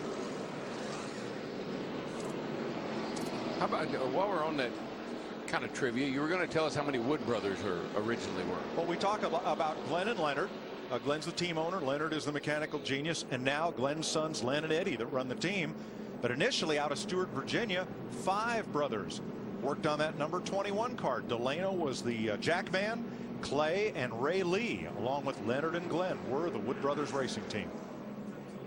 So now it's down to the second generation. They won the Daytona 500 with Trevor Bayne last week. This week, Bayne crashed the backup car into the wall after contact, and there's a look at the Wood brothers and friends. Let me tell you how big they were. Not only did they have such great success in NASCAR, but when Ford and Lotus came to Indianapolis for the 500, this was the pit crew. They brought the Wood brothers to Indy, and they revolutionized pit stops in the 500. Look at that shot, though. They're all dressed alike. I mean, they really went all out. I mean, they had same matching uniforms like we see today. Dick Berggren, Dale Jr. has the lucky horseshoe today. Not really. He just slid over his line in the pit bike and had to back it up, but he has overcome certainly some adversity, a loose wheel, a speeding penalty, but he's still got a shot at this thing. Yeah, honestly, when you think about it, only 14, 15 cars on the lead lap, and you also saw his teammate Mark Martin in the 5, Denny Hamlin in the 11, back to pit road with Dale Earnhardt Jr. Well, boys, this could be interesting. Martin Truex, you see him across the crawl, top of the screen in 14th place. He's going to be the free pass car and get back on the lead lap.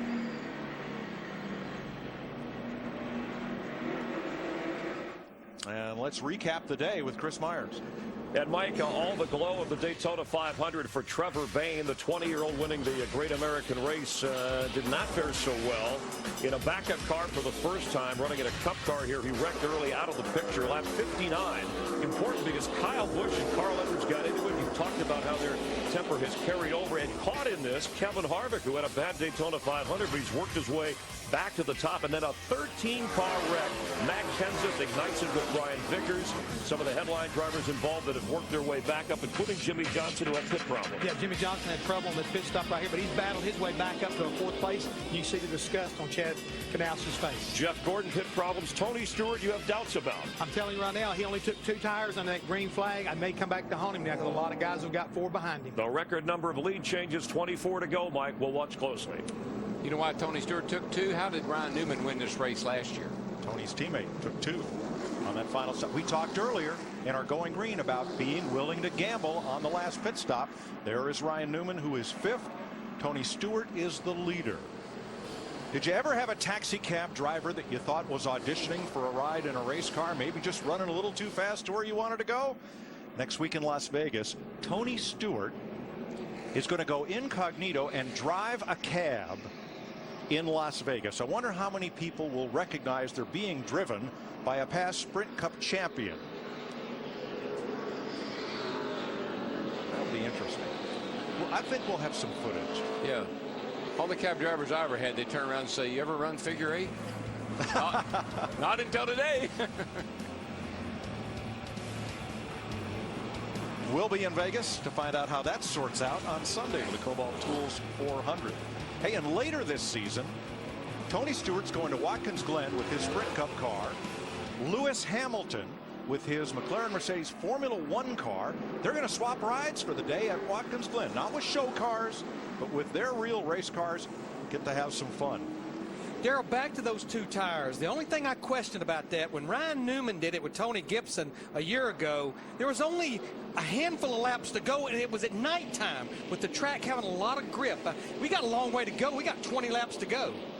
Tony Stewart, Kyle Busch, Jeff Gordon, Jimmy Johnson, Newman, Harvick, Kane, Busch, Allmendinger, and Kenseth, the top 10. We are back under green with Jeff Gordon pushing Kyle Busch down toward turn 1.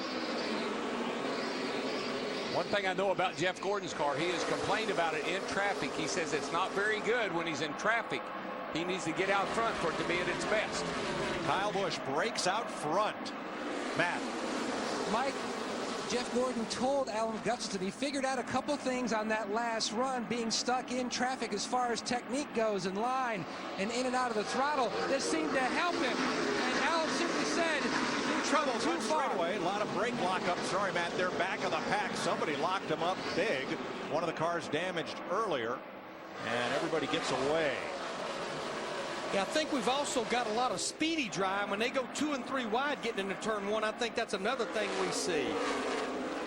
Jeff Gordon in that 24 car, he just drove underneath Tony Stewart in that 14. I just think Stewart's paying the price for just 2 tires on that last stop.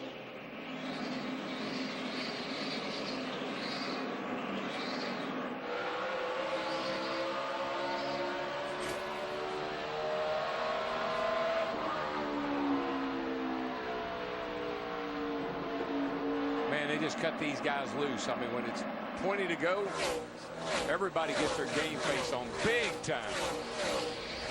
A little smoke from Greg Biffle, we're told. Perhaps a tire rub. They were 3 wide back there fighting for position. Yeah, he's lucky to have any tires based on what I saw down there a minute ago. I mean, they were 3 wide and banging all over each other. Biffle dropping back to about 20th. Jimmy Johnson to the inside of smoke. This is for 3rd. There comes Kevin Harvick in that 29 car battling Tony Stewart for the 4th spot. That lap right there, Jeff Gordon about a half a tenth quicker than our leader Kyle Busch. 18 to go. Well, Kyle Busch is trying to do something he did last year at Bristol.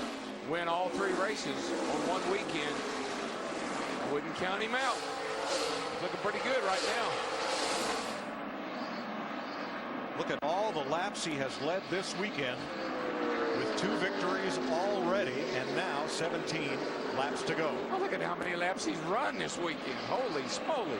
Including practice and all. 3 wide back there, and the car with a number you can't read. This one, Martin Truex, is the car that's been puking some smoke down in turn 1 every lap. But he's able to continue and hold on to 14th spot. Wow. Denny Hamlin up against A.J. Allmendinger as they fight for 9th.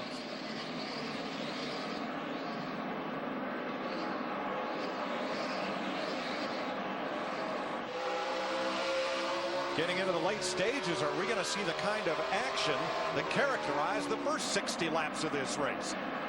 I think we're seeing some of it. If we, from what these guys are all trying to fight for everything they can get, every position. Yeah, I think when they were towed on that last restart, about 21 laps to go, I think the intensity level picked up, and I know it's picking up here as Jeff Gordon just keeps snipping away at Kyle Busch in that 18. Oh, he's got plenty of time, and he's, like you said, Larry, he's inching right up on him. That last lap, Gordon was 0.2 quicker than Busch. The gap is 0.4 of a second. But Darrell, what Kyle Busch has to do, you talked about it earlier, he can't start driving out that rearview mirror and start overdriving his race car. Yeah, and I felt all along that Jeff Gordon had a car that he was really not pushing that hard. He's pushing it hard now, I can tell you that. 66 races since Jeff Gordon last visited Victory Lane. Thing really, look at his sail into the 3rd turn there. Really closed up the gap on the 18 car going into 3 that time. 14 to go. The time for Kyle Busch to turn it up is right now. 0.3 of a second is the gap. Looks like Kyle's pretty good in 1 and 2, can hold his own, but when he gets down here to 3 and 4, that 24 car really gets into the 3rd turn right here. Watch this gap close. Don't measure it in seconds, just measure it in feet. 30 to 45 feet is the difference. Now wait till we get down to turns 1 and 2. 12 to go here, 12 to go. get down in 1 and 2, Kyle seems to be able to hold the bottom, get back in the gas a little bit quicker, and actually open up just a teeny bit off of turn 2. And he's using that apron to help that car turn below that yellow line, which is perfectly legal here at Phoenix. Well, if Jeff Gordon wants to win this race, he's going to have to fight Kyle Busch for it. Well, in yesterday's race, Kyle Busch and Carl Edwards, I mean, they fought tooth and nail, but Kyle was able to hold Carl off. Tony Stewart in that 14 car, he's fallen outside the top 5 all the way back to 7th. Next time by, 10 laps to go. Andy Lally, lapped car, moves out of the way. The next one they'll catch will be David Rudiman. And then it's clear sailing. Long way to the next car in line for our 2 leaders. I tell you what I see. The 18 car really gets off the corner, both of them pretty good. But Jeff gets into the corner to the center a little better. I just don't know. I think he's going to have to roll the 3rd turn and get a run on him off of 4 if he's going to make a pass. Rudiman moves aside. Clear sailing for the leaders. 9 laps to go when they come back to the stripe, and Gordon is there. Right there. But this is where Kyle can really pull him just a little bit. That's going to make it awfully tough for Jeff Gordon to get by. Yeah, last time through turn 2, Gordon in the 24 got off the corner good. That speed carries all the way down the straightaway. Well, Kyle got up off the bottom a little bit that time, and Jeff was able to stay with him. This could be the lap right here. Watch Jeff Gordon into 3. Oh, Kyle pulls him down the backstretch. Yeah, but watch that right 24. here is where Gordon is strongest. And he gets right to the back bumper trying to rattle Kyle Busch. Well, it'll get you a little bit loose and allow you to do that right there. Get a little run, and he's gone. 8 laps to go. Whoa, Jeff got loose getting in that corner. But Kyle was on the outside of him where he was unable to take advantage. Yeah, it hurt Kyle Busch more than it did Jeff Gordon. Well, it did then. Better hope that Kyle Busch can't catch him. 7 laps, plenty of time. 7 to go. There's the reaction from Kyle's wife as Jeff Gordon takes the lead. A little bit of nudge, a little turn of the wheel. Here we go. Mike, you said it at the top of the show. Little short track racing on a 1-mile track. Alan Gustafson, he loves what he's seeing. I'll tell you what, that 18 car has not given up. Kyle is trying to chase Jeff Gordon back down, and now he says, oh, you want to play that way, do you? Jeff better hope he doesn't get to him. 3rd place battle building. Kevin Harvick has all but caught Jimmy Johnson. Then it's Ryan Newman. And a great race for Casey Kane in 6th. I think we're going to see a lot of that 4-car Casey Kane. He and Kenny Francis working together over there. Red Bull. I think that's a good combination. Pretty much Jeff Gordon with 5 to go. Clear sailing. He has about a straightaway in front of him to the next cars out there. Jeff's got, I mean, he couldn't have it anymore. It couldn't be any more perfect. Nobody, no lap cars or anything to deal with. Outside pole sitter Kurt Busch of the 22 battling Allmendinger. This is for 8th place. And up front, Gordon has stretched it out on Kyle Busch by a full second now. Yeah, I think Kyle just needs to be sure that Jimmy Johnson doesn't catch him before this thing ends. Got a pretty good lead over him. I think he'll be all right. Biggest thing Jeff Gordon will be looking for is that white flag, because he knows we'll have a race then. We won't have to worry about no green-white checker. 0 for 66. And last year, 4 coulda, woulda, shouldas for Jeff Gordon. Today, that's just not going to matter. Oh, 4-time may want to join 5-time if he keeps racing like this. Jeff Gordon trying to tie Cale Yarborough for 5th on NASCAR's all-time win list. This would be his 83rd career victory. You know, you talk about him being a 4-time Sprint Cup Series champion. He has not won a championship since that 48 car started back in 2002. Car owner Rick Hendrick atop the pit box and looking on. Going to be white flag next time by. And that is music to your ears. White flag next time by. And you're pulling away. Jeff Gordon trying for Hendrick Motorsports' 9th win at Phoenix. They have already won 6 of the last 8. All right, here it is. White flag. Crew Chief Alan Gustafson has been to victory lane here with Mark Martin and with Kyle Busch. Last week, 20-year-old Trevor Bayne won the Daytona 500 after battling Thursday and drafting with his boyhood hero Jeff Gordon. Today, Jeff Gordon rolls off turn 4, 0 for 66, 1 for 67. You guys are awesome. Jeff Gordon wins at Phoenix. Baby. Welcome back. Awesome job. That's the way it's like, man. We heard that one. Darrell, it's about time. That's a great feeling, man, to go that long, be a great driver like Jeff Gordon is, go that long. Let me tell you, I don't care how many races you've won or how good you are, there's always that doubt in your mind, am I ever going to win another one? And I think the biggest thing, if you look at the last 18 races, including last week, this man has only had one top 5 finish, so this is huge in many ways. Congratulations, buddy. Congratulations. Thank you so much, boss. Thank you for this opportunity, man. I'm loving these guys. That's Rick Hendrick. Anyone who thought that the winter time crew chief swap was for the benefit solely of Dale Earnhardt Jr. better look again. Alan Gustafson and Jeff Gordon have won today. They're going to win some more races. Great confidence builder right here when you make changes like that. I heard Jeff say it himself. If things work out the way we think they will, Rick Hendrick will look like a genius. Again.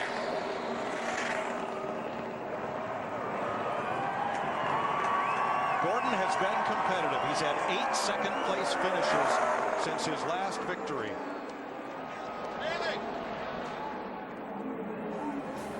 15th win here for Chevrolet as he rips up the grass.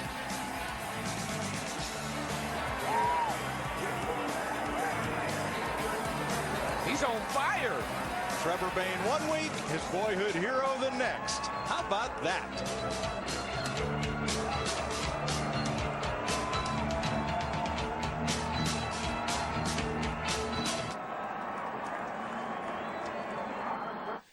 I think he... The Subway Fresh Fit 500 is sponsored by Subway, and Subway congratulates the winner of the Subway Fresh Fit 500 race today. Way to go, Subway, where winners eat. Promotional considerations provided by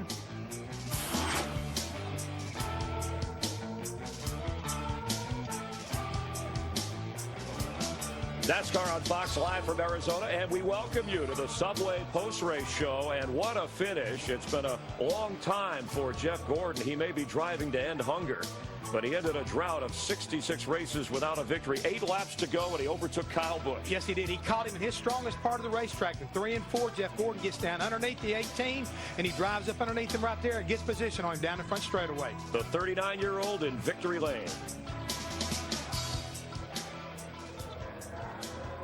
And we just beat Kyle Busch.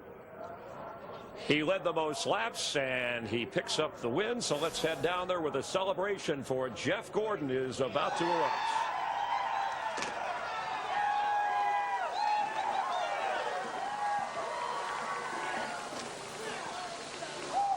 Ending nearly a 2-year winless streak. Oh, man. Welcome home. Are you kidding me? Pinch me, man. Pinch me. Woo! Mark Martin, teammate, comes down, the entire Hendrick family down here. Yeah. More meaningful to do it, Jeff, the way you did it today, leading the most laps to end the streak. I mean, I don't really care how we do it. You know, we just want to get to victory lane, but to do it that way and to see the fans' reaction, I mean, we beat Kyle Busch. We're the only one to beat Kyle Busch this weekend, and he's so tough to beat. And, God, what a race car. Just so thankful, Alan Gustafson and this entire Drive to End Hunger Chevrolet. Got to thank them and Pepsi and DuPont. And, man, what an awesome, awesome feeling it is to when you got the car right like that and they give you 20 to go and it's your job to go get it done. And you got what you need to go do that and to pull it off. I mean, I thought, even if I catch him, what am I going to do with him? And we caught him. He got loose. I got underneath him, and I didn't know what to expect. I got into one, and he was right on my door, and I got loose, got up into him. They said clear. I went because I knew I needed to get away from him as fast as I could, but God, it feels so amazing. I can't tell you how amazing this feels, and so thankful to Rick Hendrick, all that he does. And it's been a long time, I know, and I'm going to savor this one so much, but I got to say thanks to the fans. I mean, not only fans at home. I've been tweeting lately for the first time, and all of the stuff that people have been saying, the motivation has been unbelievably inspiring. And then to see that crowd stick around to see my really lame burnout, because I stink at them. But they love that show, and man, we hope we can give them some more shows like that this year. That was awesome. Thank you so much. Same car number, same driver, new crew chief, new sponsor. Same old Gordon ends the day in victory lane, Chris. With his car owner and a hug and emotion from Jeff Gordon. 4 championships in his first 9 seasons, but none in the last 9. And, you know, he finished second 8 times between his last wins, so he had to go for it. He was desperate. Well, yes, desperate might be one way of looking at it, but I think hungry is the other way to look at it, because he knew that a year ago he let one slip through here by maybe playing a little too nice. And when he got to Kyle Busch, I pretty much summed it up. I was going to get by him or at least get alongside of him. When they made contact, great short track racing, great effort. Yeah, Larry, Mike, Darrell, you know, you never know if it's your last one, and you could see Jeff Gordon. He was beginning to wonder, but obviously he came through. Oh, it was a mixture of elation and relief. And what I liked was, as his car coasted around to victory lane, the first fellow to the driver's window was his crew chief the last few seasons, Steve Letarte. Very classy move, but gosh, to see Jeff Gordon on top again, what a great day. There's Letarte right there. And this is the 5th crew chief that Jeff Gordon has won with. So Jeff Gordon, it's chemistry, man. We say it all the time, Larry. You got to have the communication. You got to have the chemistry. And when Rick Hendrick made that change, it was the right change. But I tell you what, we've been watching Jeff Gordon. This is his 19th season in Sprint Cup, and he's won a lot of races. He's won 3 Daytona 500s. But what I just saw, and it's been a long time, 2 years, as he said, I see more enthusiasm and energy in him. I think he may be on that drive for 5. He started 20th and ended up in victory lane today. Let's meet the runner-up with Steve Burns. Well, Kyle Busch, you had a spectacular weekend, 2 wins and a second-place finish. I heard you say on the radio to your crew, I didn't do a very good job in the first part of the race. What did you mean by that? I mean, it was a real big mistake on my part early, and the first person I got to apologize to is Carl Edwards, obviously, for what happened there on the backstretch. It just got out from underneath me, and we were getting bounced around like a ping-pong ball there for a while, and I got into him and just killed his day. I know he was frustrated, and I could tell out there on the racetrack, but you know, I apologize. I don't know how many times. You know, it was unintentional, especially for the way we raced yesterday. You know, it was so good to race that way and to put on a good show in front of these fans and to have that happen. I know they had a good race car, so all that aside, I mean, just can't thank these guys enough with this Combos Camry. They did a great job this weekend bringing up a great race car off the truck, and you know, we had a fun time today. We came through a lot of adversity. We worked real hard. Dave and the guys never gave up, and the pit stops were good all day. So I mean, we kept battling through everything that was thrown at us, and you know, there at the end, Jeff just had a better car than us. You know, I thought that I was going to be able to. When I got out to a big enough lead, I thought, man, I got it. You know, I can hold him off with this far. And he just ran me down and flat out passed me, you know. So he was really, really fast, and we couldn't hold him back. So it's good to see those guys back in victory lane. Those are all my old 5 guys. So that's cool, if anything's good about today. See you in your hometown next weekend. All right, thanks.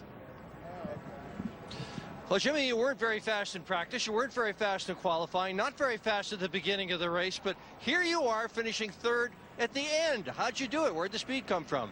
Well, I mean, we've worked on a lot of new stuff over the off-season, and we tried to test, but we had some weather keeping us from testing. And with that, in the way that our sport is now, without having any preseason testing, we've been testing all week. And even the first half of the race, I got to give a lot of credit to Chad, being aggressive, coming to pit road often, big changes to the car, and we woke it up. So I'm happy to get this finished. Needless to say, I'm happy for Jeff, happy for Hendrick Motorsports to win. The more we all run these new cars in the new style setups we're developing, the better we're going to be. And one of them won today, so, and the one was 3rd. So we're off to a good start. Very happy for Lowe's and Cobalt Chevrolet, and we'll go to the next one. A good day for 5-time Jimmy Johnson. Well, nobody loves this racetrack more than Kevin Harvick. You had to struggle through some adversity. How bad were you smelling and sniffing that wind, knowing that this track's going to change next time we come back here? Yeah, well, first off, I just got to thank everybody from Jimmy John's and Budweiser and Chevrolet and everybody at RCR for everything they do. Yeah, we had a weird day. We wrecked once and then about wrecked again and then got into it with a couple cars and caved both front fenders in. I wish we could have raced the car and not being tore up, but all in all, everything went good. Guys on the pit crew can do it. We just got to get the consistency there, and we'll be right where we need to be. It's not a win, but he takes a top 5 home for his 10-year anniversary.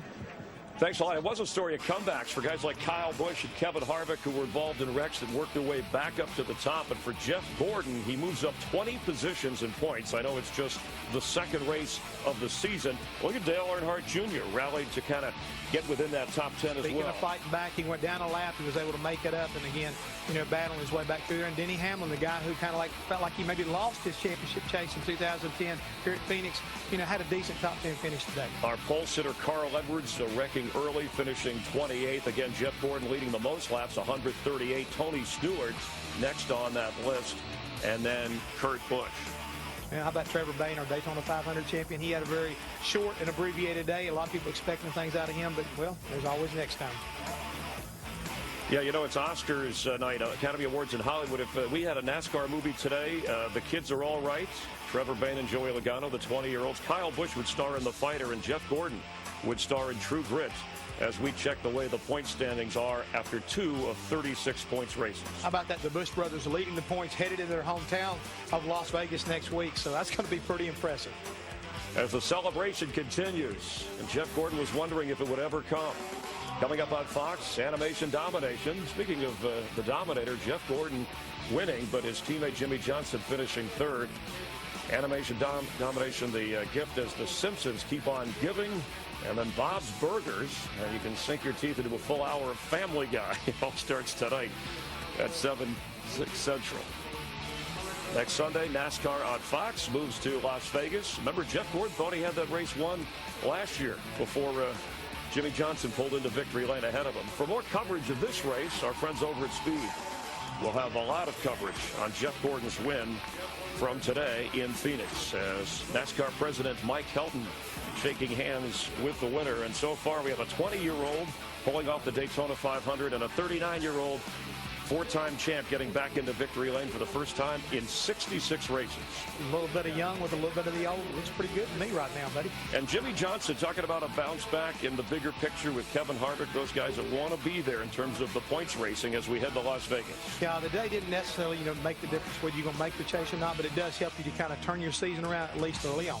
For DW, Larry and Mike, for Steve, Krista, Dick, and Matt, along with Jeff Hammond, I'm Chris Byers. Special thanks, by the way, to our pre-race show producer, Bill Richards, moving up in the Fox family.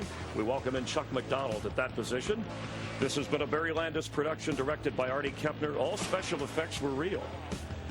Join us next Sunday from Las Vegas, 2:30 Eastern, 11:30 Pacific, for the pre-race show delivered by Pizza Hut. I'm Chris Byers. Thanks for watching NASCAR on Fox.